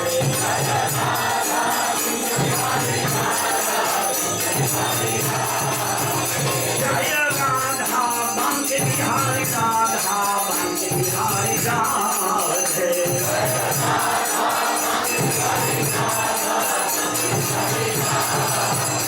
Jaya Radha Rasa Bihari Radha Rasa Bihari Radhe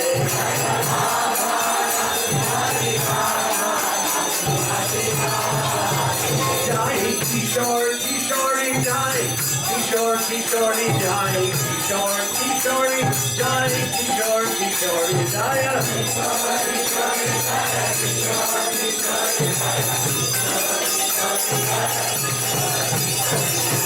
Jai Jagannath Jai Jagannath Jai Jagannath Swami Jai Jagannath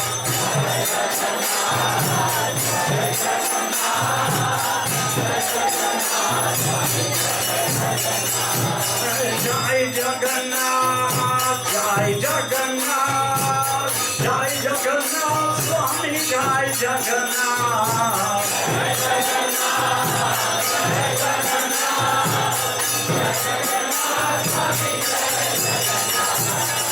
Jai Jagannath Swami Jaya Jagannath Jai Jagannath Swami Jaya Jagannath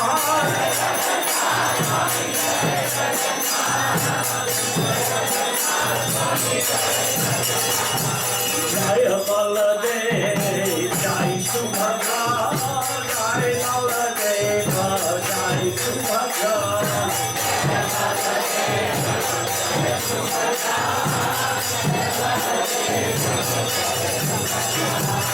Jai Baladeva Jai Subhadra Jai Baladeva Jai Subhadra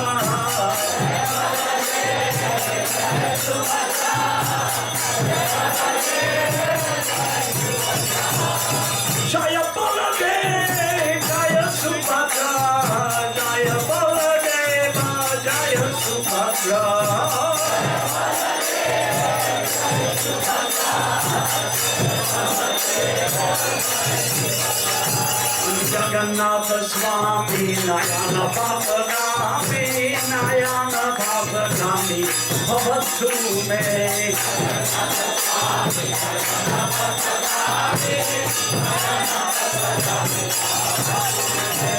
Jagannath Swami Nayana Papanami Nayana Papanami Bhavatu me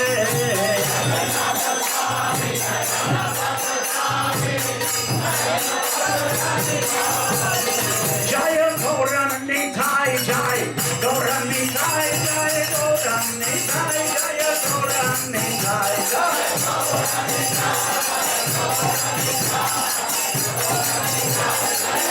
Jaya Jaya Prabhupada Prabhupada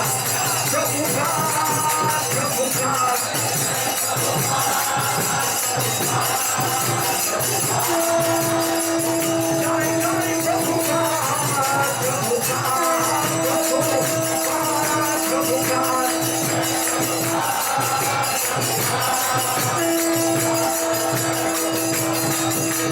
Nithai Gauranga, Nithai Gauranga,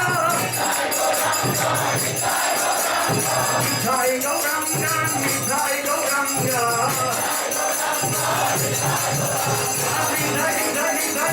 Nithai Gauranga, Nithai Gauranga, Gaura Hari, Jai Sachinandana, Jai Sachinandana.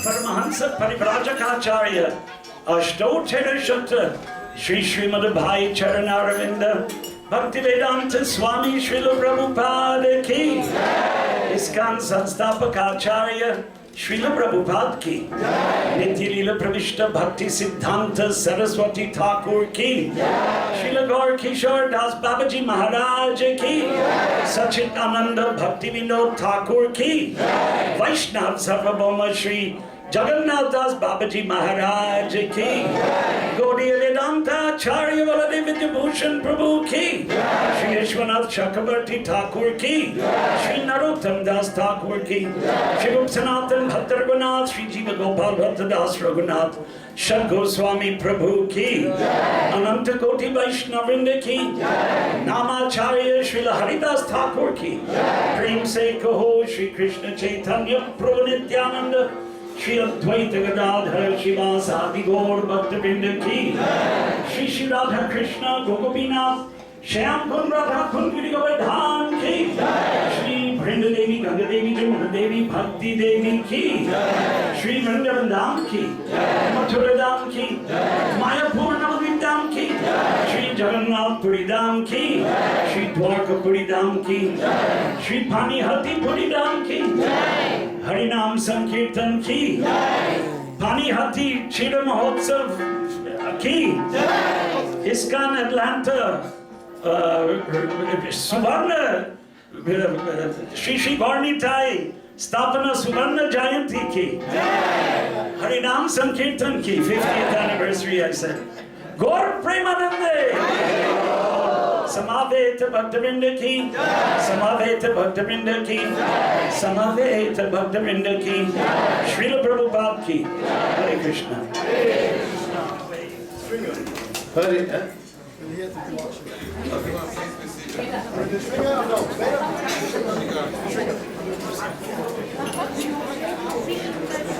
Namaste Narasimhaya.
Can hear in Delhi, okay? Hare Krishna! Are you all not surrendered? Hare Krishna! One more time. I only see few surrendered souls. Hare Krishna! Let's have all your hands up because this is live streaming, I hope. Hare Krishna! Nityananda!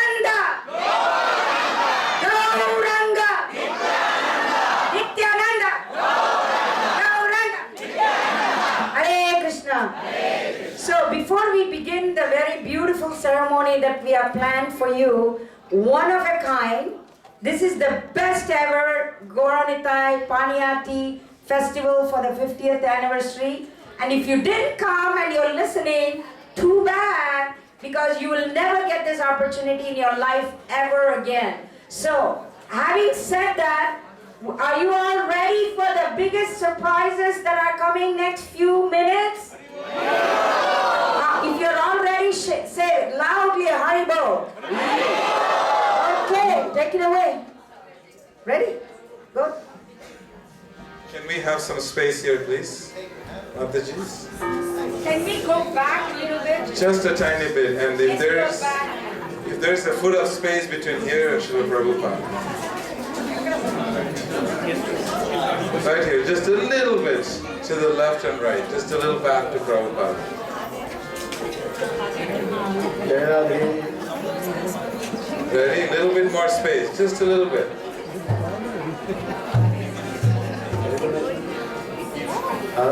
Can we have everybody from the front please move out? If you're taking pictures from the back, Please come.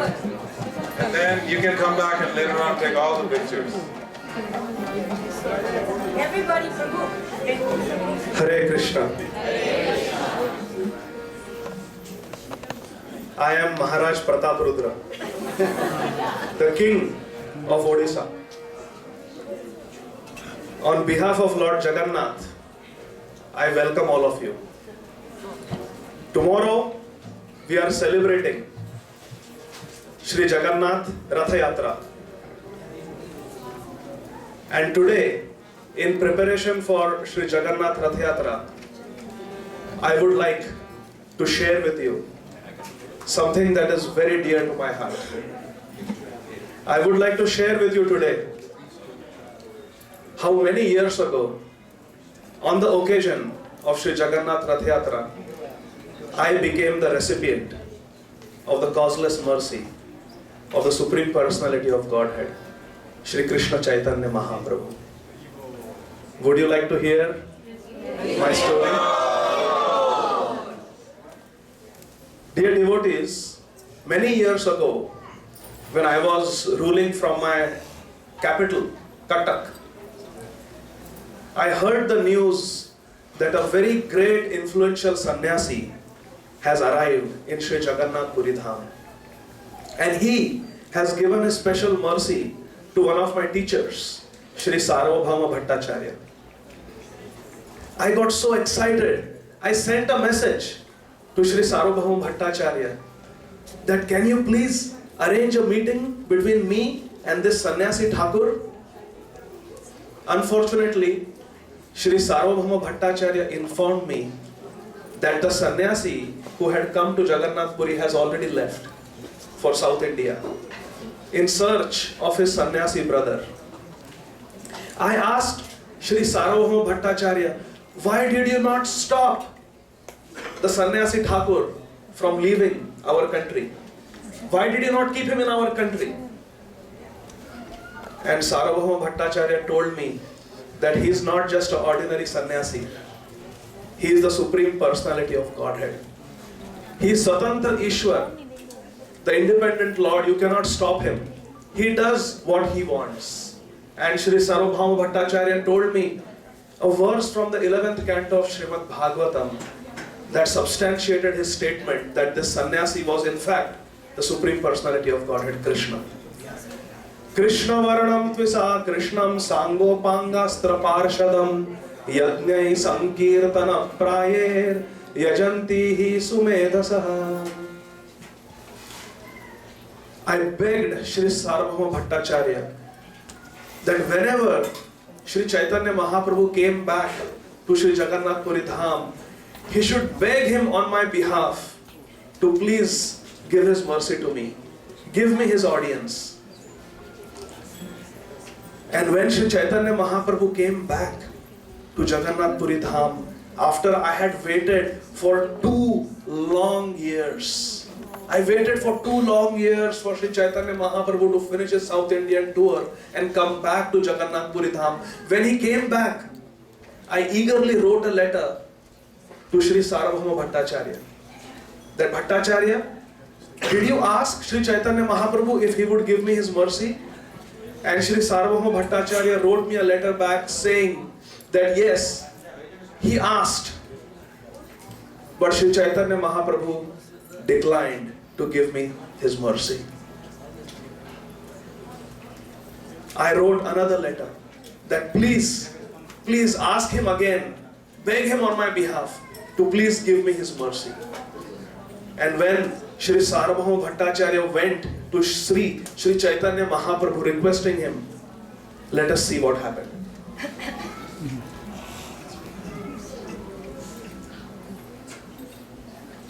Dear Sarvabhauma Bhattacharya, How is it? How is it that you're telling me, being a sannyasi, that I have to go and meet a king? Don't you know what people will think of that? In Shastra it is described, a sannyasi should never associate with a materialistic person. What will people think? If I associate with the king, they will think maybe he wants some material benefits, maybe he wants some money, maybe he wants some position. Na dhanam, na janam, na sundarim, kavitamam jagadisha kamaye, mama jadmani janmanishwarim, avatar bhakti rahayituki. I, as Sri Chaitanya Mahaprabhu, as the fallen, insignificant soul in this world, how can I go against the principle of sannyas? Although, O Sarvabhauma Bhattacharya, you are a very advanced Vaishnava, I must tell you, I cannot associate with the king. Shukla Vastra Machi Bindu Aishena Lukhai Sannyasira Alpa Chitra Sarvaloka Gai. If there is a white cloth and there is a black dot on it, then the whole world forgets the white cloth and only remembers the black dot. As a sannyasi, the ashram of sannyas represents the white cloth, and any wrongdoing on my part as a sannyasi,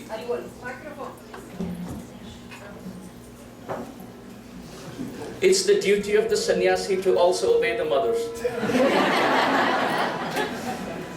As the sannyasi, it is my duty to follow dharma and never associate with someone who is materialistic minded. He may be a great devotee. Yadyapi pratap rudra sarva gunavan tahara malina kaila ek raja naam. He may have all good qualities, but you have to understand that he's the king. And I don't want to associate too closely with the king, O Sarvabhauma Bhattacharya, even if you beseech me. And at this point, the king continues. Hare Krishna. When I got this message from Sri Sarvabhauma Bhattacharya that Sri Chaitanya Mahaprabhu will not bestow his mercy upon me, I thought that my life is useless. Shunyayitam jagat sarvam gaur govinda virahena me. At that time, a very great devotee who was one of my Raja Mantri came to meet me. His name is Shri Ramananda Rai, and he told me that when Sri Chaitanya Mahaprabhu went for the South Indian tour, he visited his place, Rajamundri, and delivered him and requested him that eventually after finishing my South Indian tour, when I come back to Sri Jagannath Puri Dham, you should relinquish your government duties and come and join me in Sri Jagannath Puri. So Sri Ramananda Rai came to me and requested permission to resign from my service. My dear subjects, my heart erupted with joy when Ramananda Rai told me this. That for which I was so eagerly waiting, the mercy of Sri Chaitanya Mahaprabhu, was being easily offered to Ramananda Rai. I could not even get the darshan of Sri Chaitanya Mahaprabhu, and here Sri Chaitanya Mahaprabhu is asking my Ramananda Rai to become his personal associate.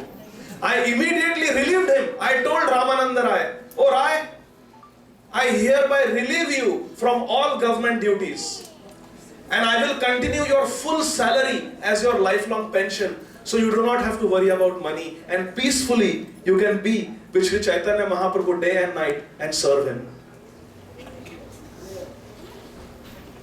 Then I begged Sri Ramananda Rai, "But when you go to Sri Chaitanya Mahaprabhu, on my behalf, please submit this petition. That, O Supreme Lord Sri Chaitanya Dev, Patita Pavana Hetu Tava Avatar. You have come to deliver all the fallen souls. Dina Hina Jata Chilo, Hari Name Uddharilo Tara Sakshi Jagai and Madhai. You have delivered even Jagai and Madhai But you have decided not to deliver one person, and that is Maharaj Prataparudra. Oh Mahaprabhu, please bestow your mercy upon this wretched soul, Maharaj Prataparudra. I told Ramananda Rai to submit this petition of mine at the lotus feet of Sri Chaitanya Dev.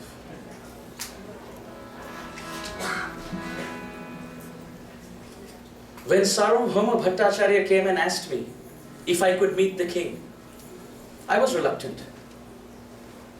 Then the king went and told all the devotees to come and beseech on his behalf. I threatened, I will leave Jagannath Puri and the devotees will never ever be able to see me again. But now, today when I hear the king has been kind to Ramananda Rai. Ramananda Rai is my dear associate. And Maharaj Prataparudra, he's so non-envious. He wasn't getting the mercy that he was asking, but he's so humble. He's ready to serve Ramananda Rai, who's working as a governor. The scriptures describe, everyone please chant, Aradhananam sarvesham Vishnu aradhanam param Tasmat parataram devi Tadiyanam samarchanam. It is wonderful to serve Krishna. But you know what's greater? To serve those who are devotees of Krishna. This king is so great.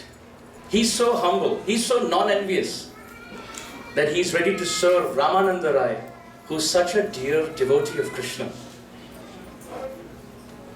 Also we see, Krishna has spoken in the Adi Puran.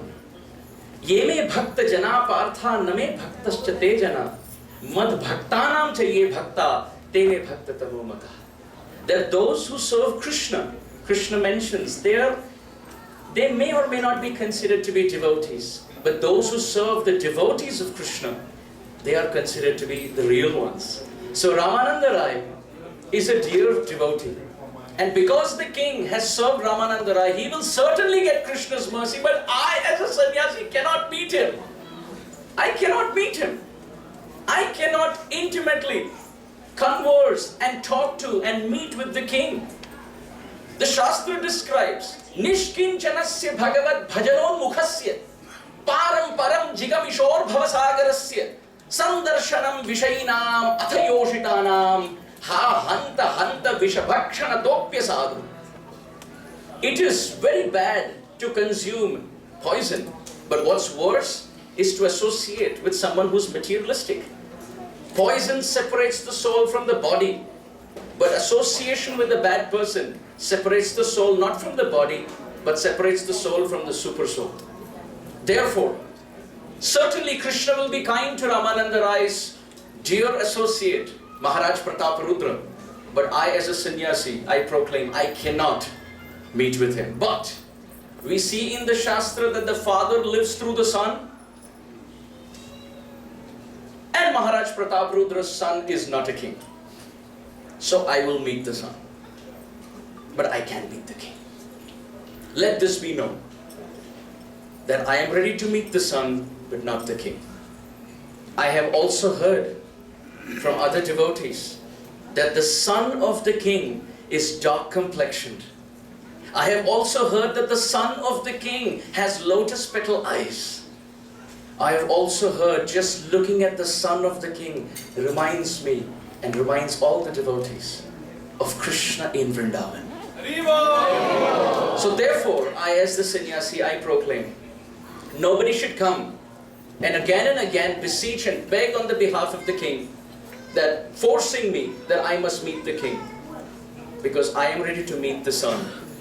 And that son, who is intimately connected to Maharaj Prataparudra, and the king, as the father, lives through the son. Hare Krishna.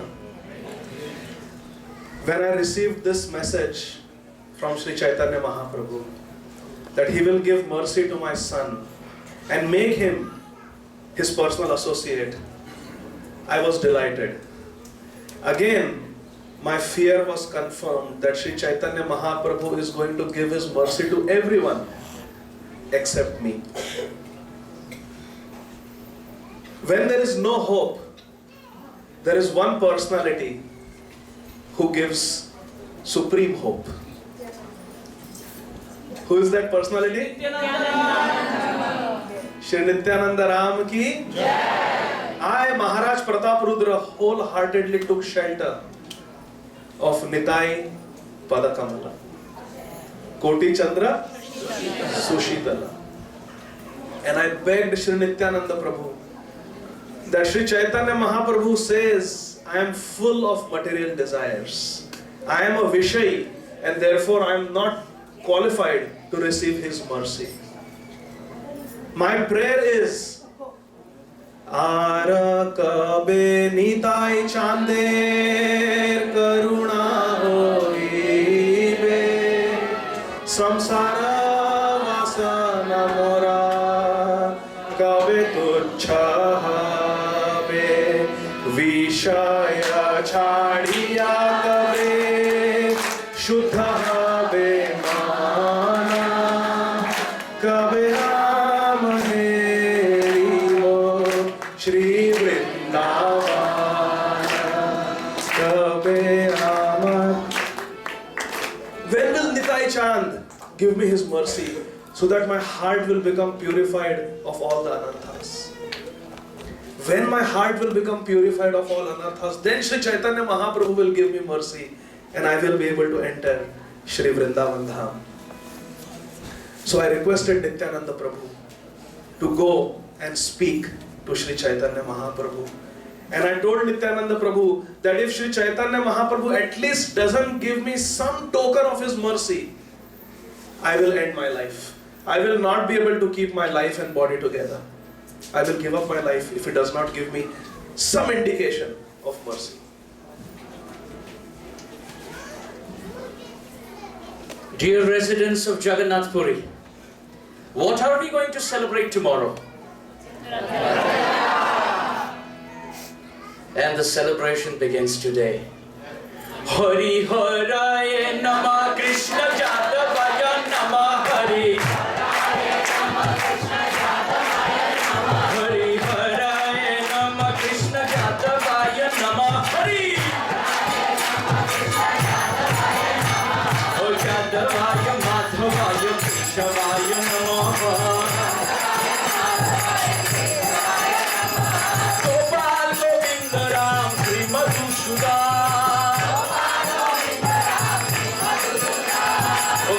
Hari Gopinath Madan Namaha. Jaya Jagannath Swami Jaya Jagannath. Jaya Jagannath Swami Jaya Jagannath. Hare Krishna Krishna Krishna Hare Hare Hare Rama Rama Rama Hare Hare.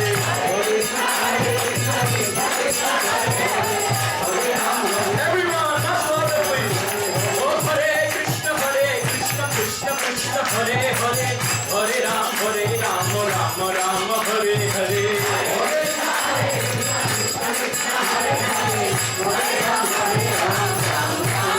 Jaya Jagannath, Jaya Jagannath, Jaya Jagannath, Jaya Jagannath.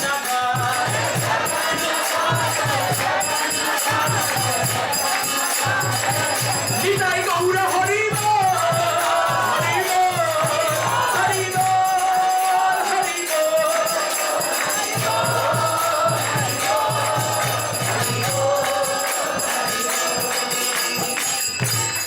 Namo Brahmanya Devaya Go Brahmana Hitaya Cha Jagaditaya Krishnaya Govindaya Namo Namaha.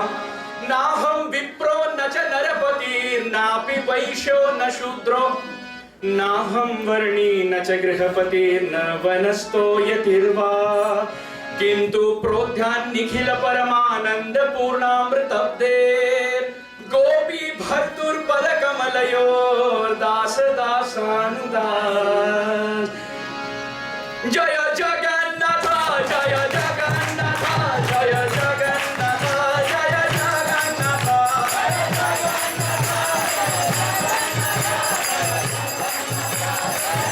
Jaya Jaya Jagannath, Jagannath, Jagannath, Jaya Jagannath.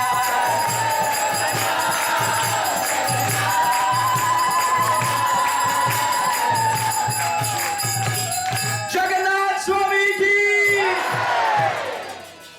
Now I, as Sri Chaitanya Mahaprabhu, I am tired dancing in the Rath Yatra.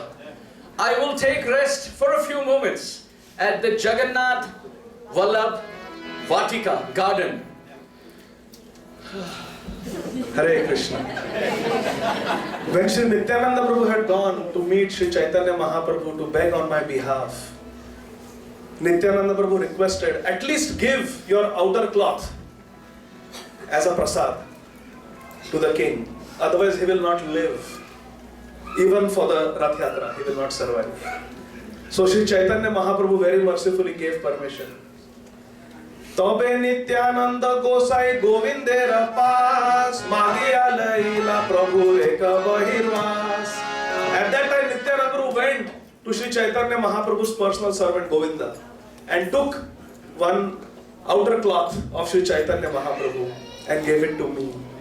Dear devotees, you can only imagine the bliss that I experienced when I held that outer cloth of Sri Chaitanya Mahaprabhu, the cloth that had been drenched countless times with the incessant tears of love, pranayashru of Sri Chaitanya Dev.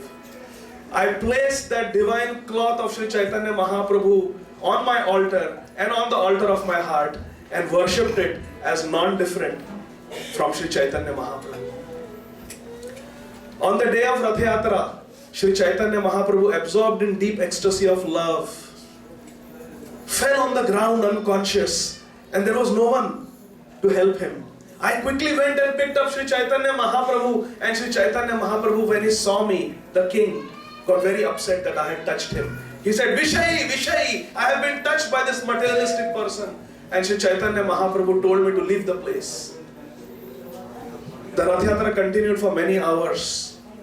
Finally, when the Rath Yatra stopped at the Jagannath Vallabh gardens, hundreds and thousands of devotees brought bhoga to be offered to Sri Jagannath Baldev Subhadra Sudarshan.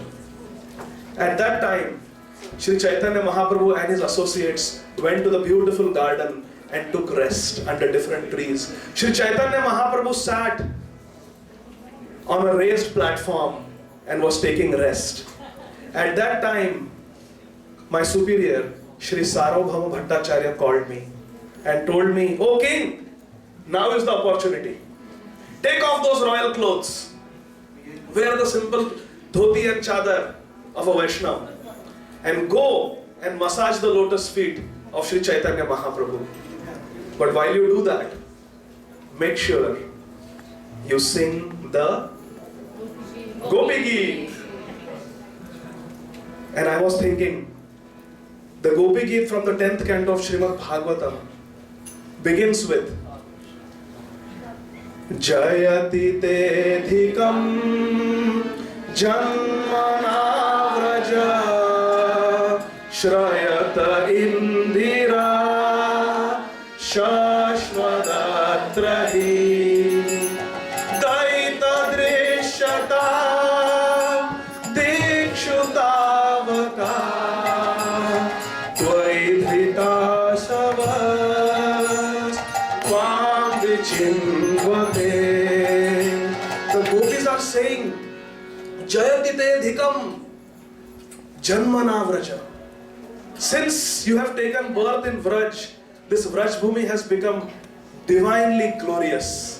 And I was thinking, as I am massaging the lotus feet of Sri Chaitanya Mahaprabhu, since Sri Chaitanya Mahaprabhu has come to Jagannath Puri, my kingdom Jagannath Puri has become even more glorious.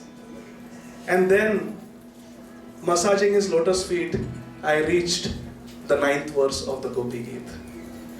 Tava kathamritam Bhakta Jivanam Kavidhiridita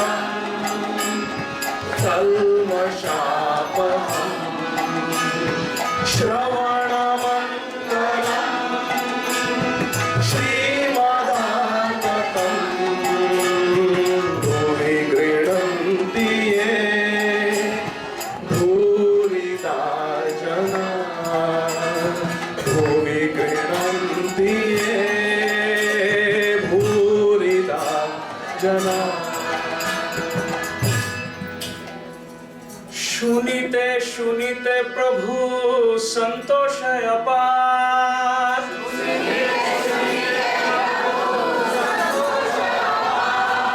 বলো বলো বলে প্রভু বলে বারবার প্রভু কহে কে তুমি কইল মোর হিত অচম্বিতে আসি প্যাইব Krishna Lilamrita As I'm hearing these verses of Gopi Geet, I feel like I want to continue to hear them. I really want to know who you are. Who you are in these hidden clothes. You come without me inviting you, and forcibly you are making me drink the pastimes of Krishna in the 10th canto. Who are you? Ke tumi kaila morahit. You are. What can I give you? I have nothing to give you in reciprocation except my alingan, my embrace.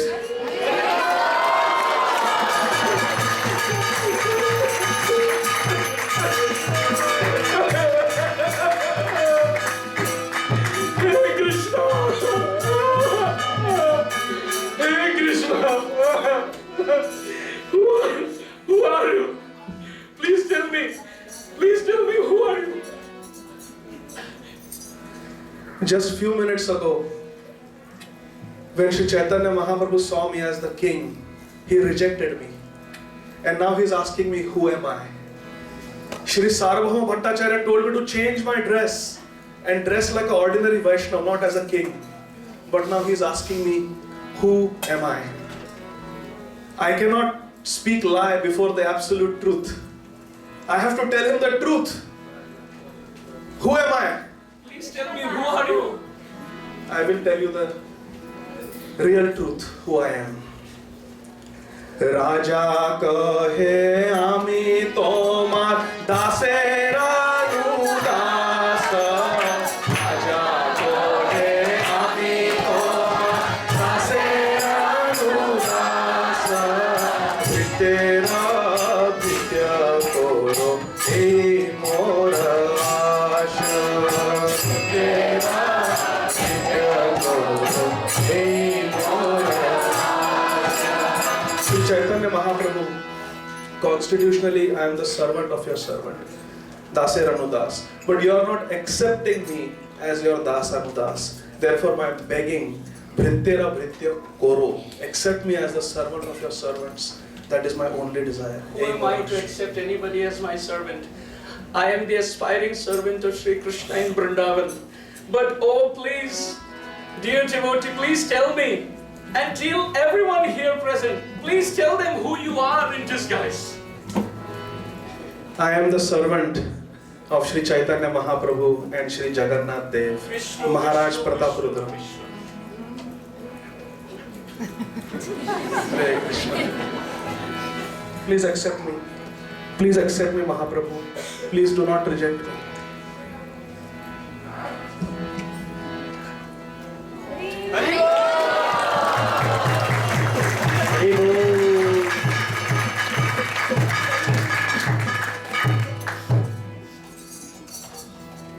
This beautiful history of our meeting in the future will be recorded by a very great Vaishnava by the name Sri Krishnadas Kaviraj Goswami.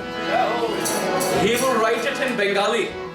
He will write it so beautifully with poetic embellishments, with philosophy, the storyline, and so many wonderful lessons.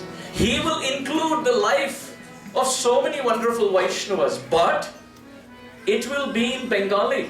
How will the whole world read about it? Hare Krishna. Sri Chaitanya Mahaprabhu has unlimited devotees. But among all the devotees, there is a Senapati Bhakta, Commander-in-Chief. Papi jabe dharma chhadi dura deshe jai, mora Senapati Bhakta jaibe tathai. Papi jabe dharma chhadi dura deshe jai, mora The Senapati Bhakta of Sri Chaitanya Mahaprabhu is Nitya Lila Pravishtham, Om Vishnupad, Shri Srimad, His Divine Grace, Abhay Charanarvinda Bhaktivedanta Swami Maharaj, Prabhupada. In the 1970s, Srila Prabhupada paused the magnum opus of his life, the translation of Srimad Bhagavatam. And in a very short time, with the help of his glorious disciples, within 2 months, he translated all the 11,000 verses of Sri Chaitanya Charitamrita into the world international language, English. And the disciples of Srila Prabhupada, who are so glorious, distributed these books of Srila Prabhupada, Chaitanya Charitamrita, Srimad Bhagavatam, Bhagavad Gita, all over the world in millions.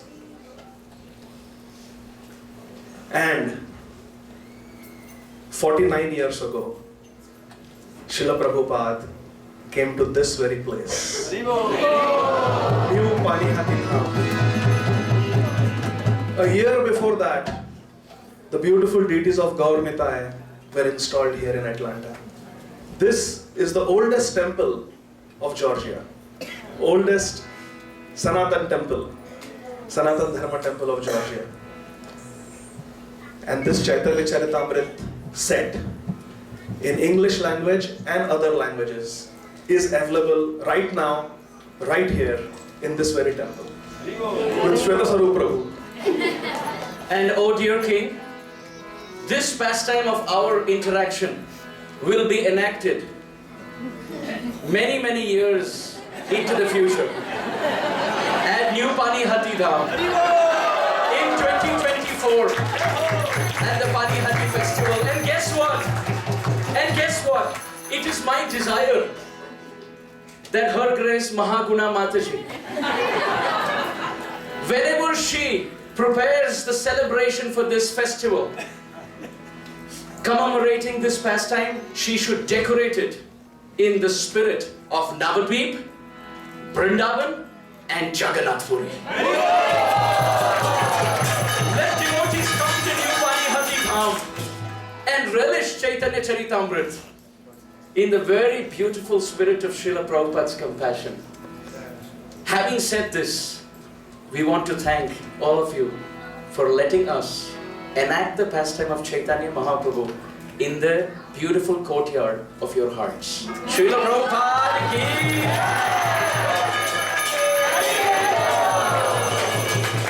Hare Krishna.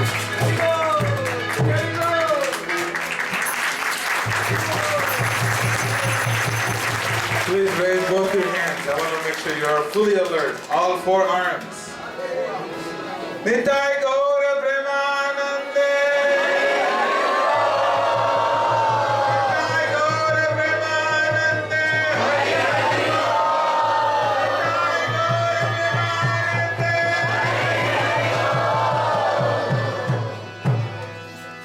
Thank you, sadhus, for taking us into now the to the pastimes. now to the actual Gajapati Maharaj Pratap Rudra of this place. Where is our Let's give a big round of applause to our 2 actors, Amarendra and Nanigadadhar Prabhu. Let's give them our New Panihati Dham Hari Bol. Hari Bol! And there was a pastime of Vedasara saying Hari Bol and holding the breath. So we're going to do that. Hari Bol until you can hold your breath. Do that. You showed me, you sent me the video. And Nityananda with 1 breath. But don't give your breath out. 1 breath. Ready? Take a deep breath. Everybody, Nityananda, ready? Both hands up. both hands up. Ready? Together, take a deep breath. Nityananda!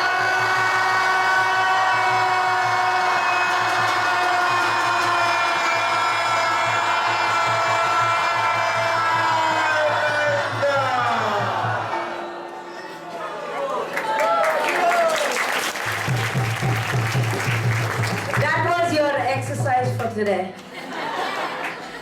Okay, first of all, don't think I'm cool, even though I am, in my opinion. I'm just wearing the glasses because I have a little floater problem, so I don't know if you don't know what an eye floater is. You can Google it. I'm not going to give you a lecture about it, but I do want to look cool, so I am wearing this the glasses. But having said that, as you heard in the past time, how many of you think that this year's Panihati was the best ever? Raise your hands. So let me just give you a quick update on what it is, because you're seeing all these special things. On the occasion of the 50th year anniversary, on each altar, we did Chapanbo, 56 pots on each altar for Gaurnitai, Jagannath and Baladev. Let's give a round of applause.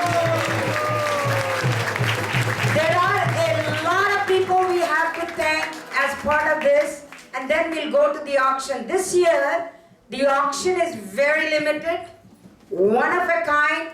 I'm seriously telling you, I don't know if we will repeat this, but what you see here on the left, if you had a chance to look at it, or if you didn't, I will hope that Naveen will send a video of this on the Hare Krishna website. This is a real devotee standing there. There is like a road, and there are, if you see these little chip rice pots, they're carrying chip rice distributing in the streets of Atlanta. Those are the Atlanta towers, and there is Jagannath, and you see the little Jagannath that was carved by one Mataji Uttara in less than a week. Really, she carved from clay and then painted, and that's the Jagannath. And then I want the Mataji who did these pot paintings. Her name is Geeta. She's a very young doctor. I don't know if she's here. If you're here, please stand up. She painted these pots. And what I told her, challenged her this year, I said, I want 3D pots. And she has created a masterful pots. And then 3 ladies, okay? These ladies created these top.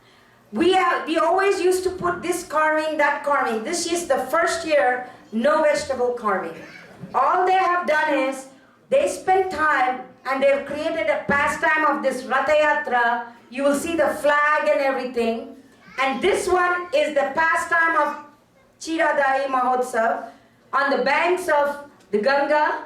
And you will see Lord Nityananda. And if you look close, there is a devotee who is paying his obeisances. That's Raghunath Das.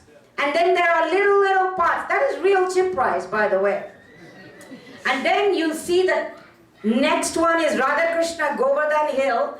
You'll see a little Govardhan lifting with his finger the big mountain, and that mountain was created. This whole thing is a creation of art, and that was done by Mother Meera Devi Dasi. One second. This one was done by Joshna Madhukar, and this one was done by Anita Mataji. So please give them a biggest round of applause.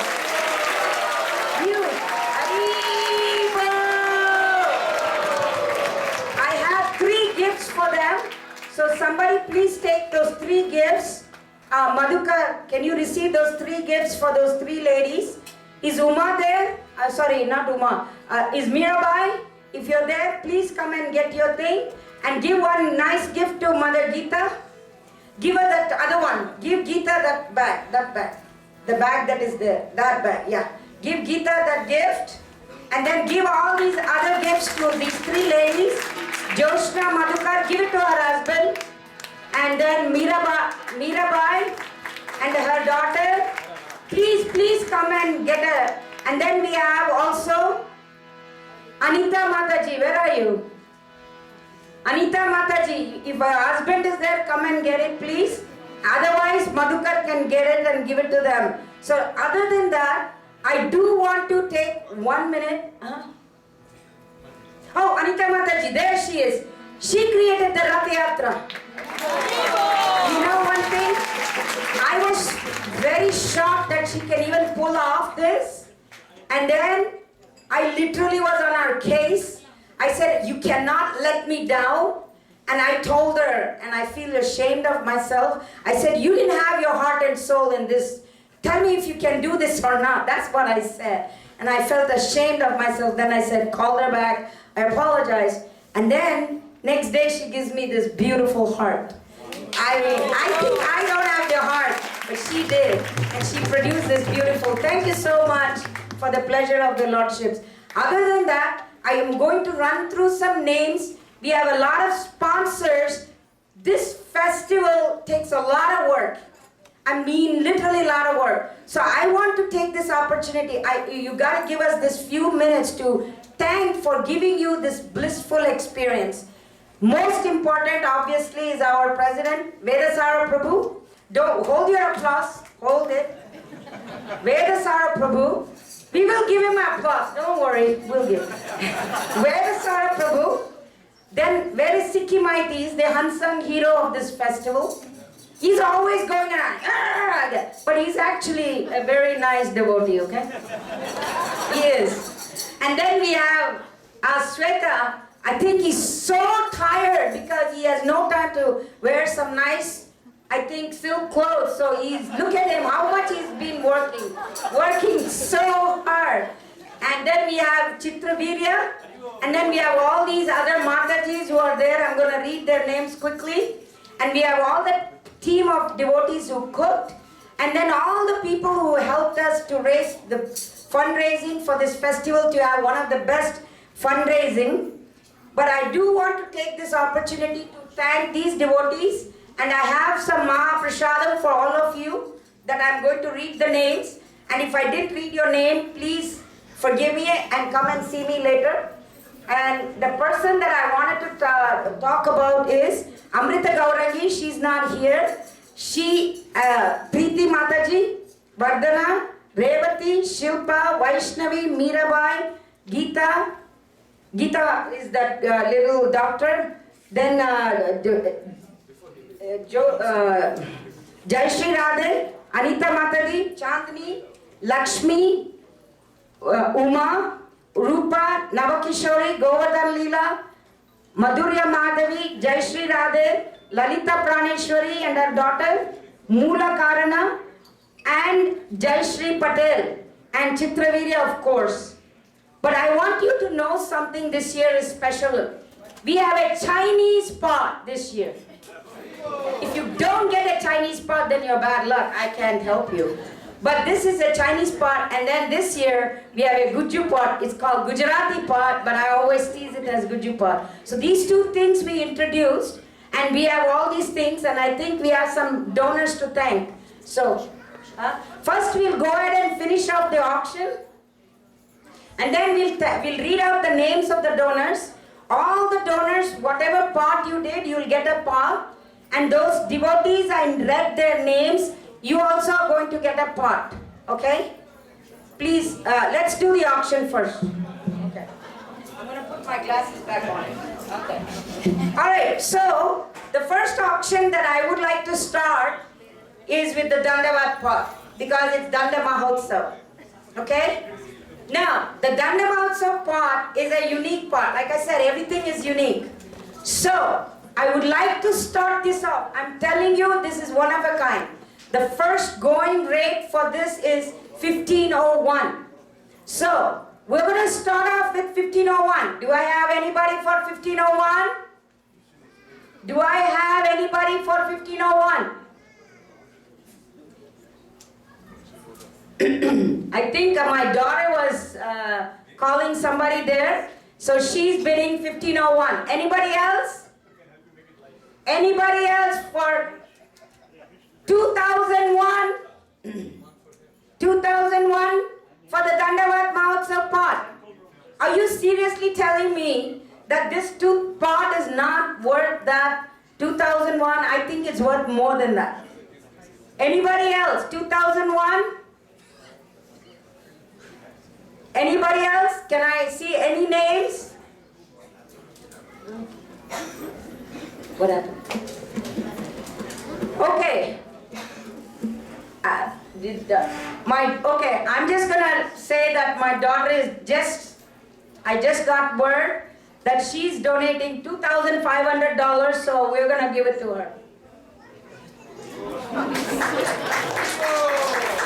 So my daughter's name is Chitraleka. Anybody want to be 2,500? She already just sent me a text, she zilled the money already. Anybody want to be $2,500?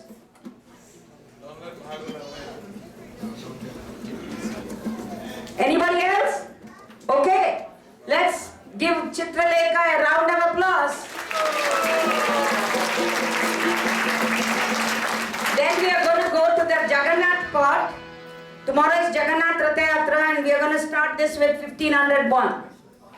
Anybody want to? Yes. 2,000. 2,000? Aribo! Okay, anybody else want to beat 2,000? I'm going to say I will take for 2,500. Amit, come on. 3,000. Oh, come on, Amit. Okay, anybody else want to do 3,000? Beat the 3,000? I'm gonna do 3,500. Anybody else? Come on, come on. An auctioneer cannot auction herself. Maybe I'll let somebody else auction it then. Anybody else? Come on, Amit. 30. Now it is going to 4,000. Come on. Amit. $4,000. Let's give it up. Okay. Amit, I'm going to do 4,500. Hare Krishna, Jai Jagannath, Jai Jagannath. Come on. 5,000. Amit, come on, come on. I won't outbid you. I promise. Amit, 5,000. Huh? Amit, 4,500, you said? How much was yours?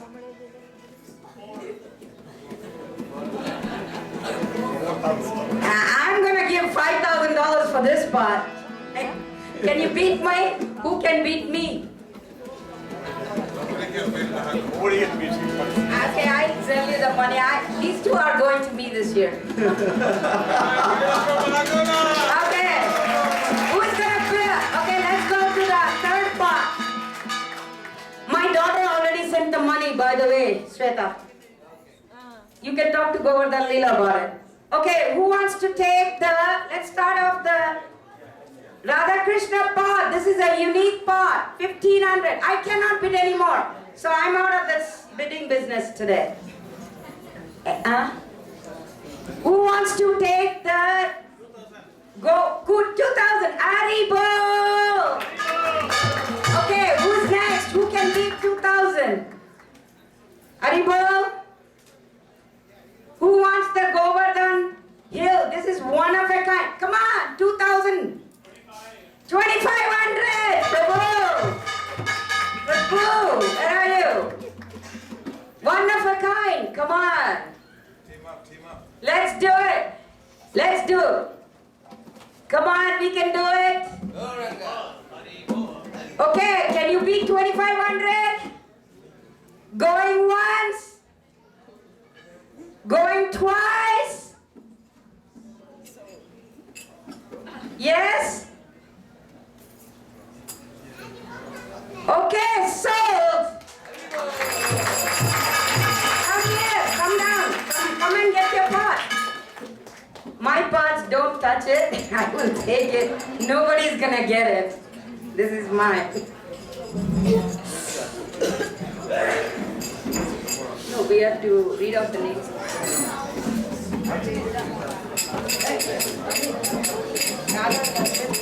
Let's see if you're still awake. See if I can see 4 arms. Let's see your forearm form. I don't see all of your forearm forms. Raise 4 arms, please. Take a deep breath. Nityananda!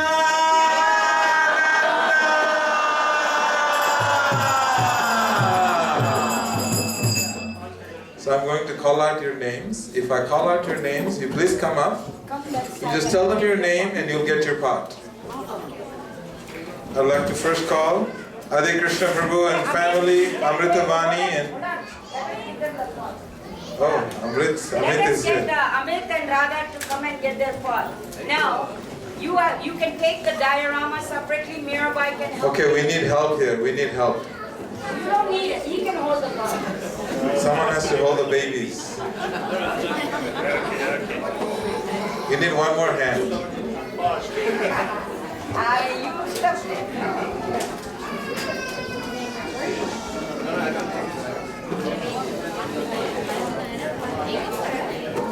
Nityananda Ram Jaya Nityananda Ram. Nityananda Ram Jaya Nityananda Ram. Nityananda Ram Jaya Nityananda Ram. Nityananda Ram Jaya Nityananda Ram. Nityananda Ram Jaya Nityananda Ram. Thank you, Prabhu. I want to first request Dr. Vivek, Prabhu and Mataji to please come. They have been such staunch supporters of this temple, and because of their support, Krishna has a new roof, new kitchen, so many different ways they're continuously supporting their lordship. So I'd like to request them to please come and take some. Chitra? Mataji, are you here?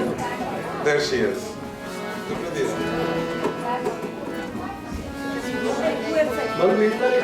And then I'd like to call out names. If I call out your name, please come and pick up your pots. Gita Mataji, if you don't mind to please come forward. Gita Mataji. Mataji.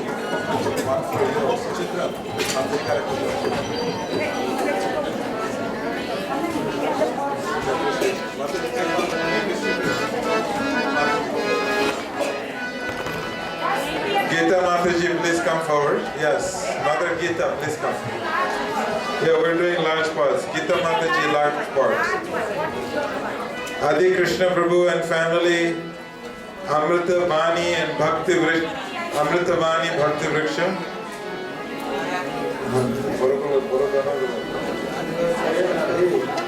Amit Tejas Prabhu, Govinda Shyam Prabhu and family, Jai Govardhan Prabhu and family, Jai Pataka Swami, 3 pots, Vaishnavi Mataji to pick up, Kamalakshi and Santosh, Mahaguna Mataji.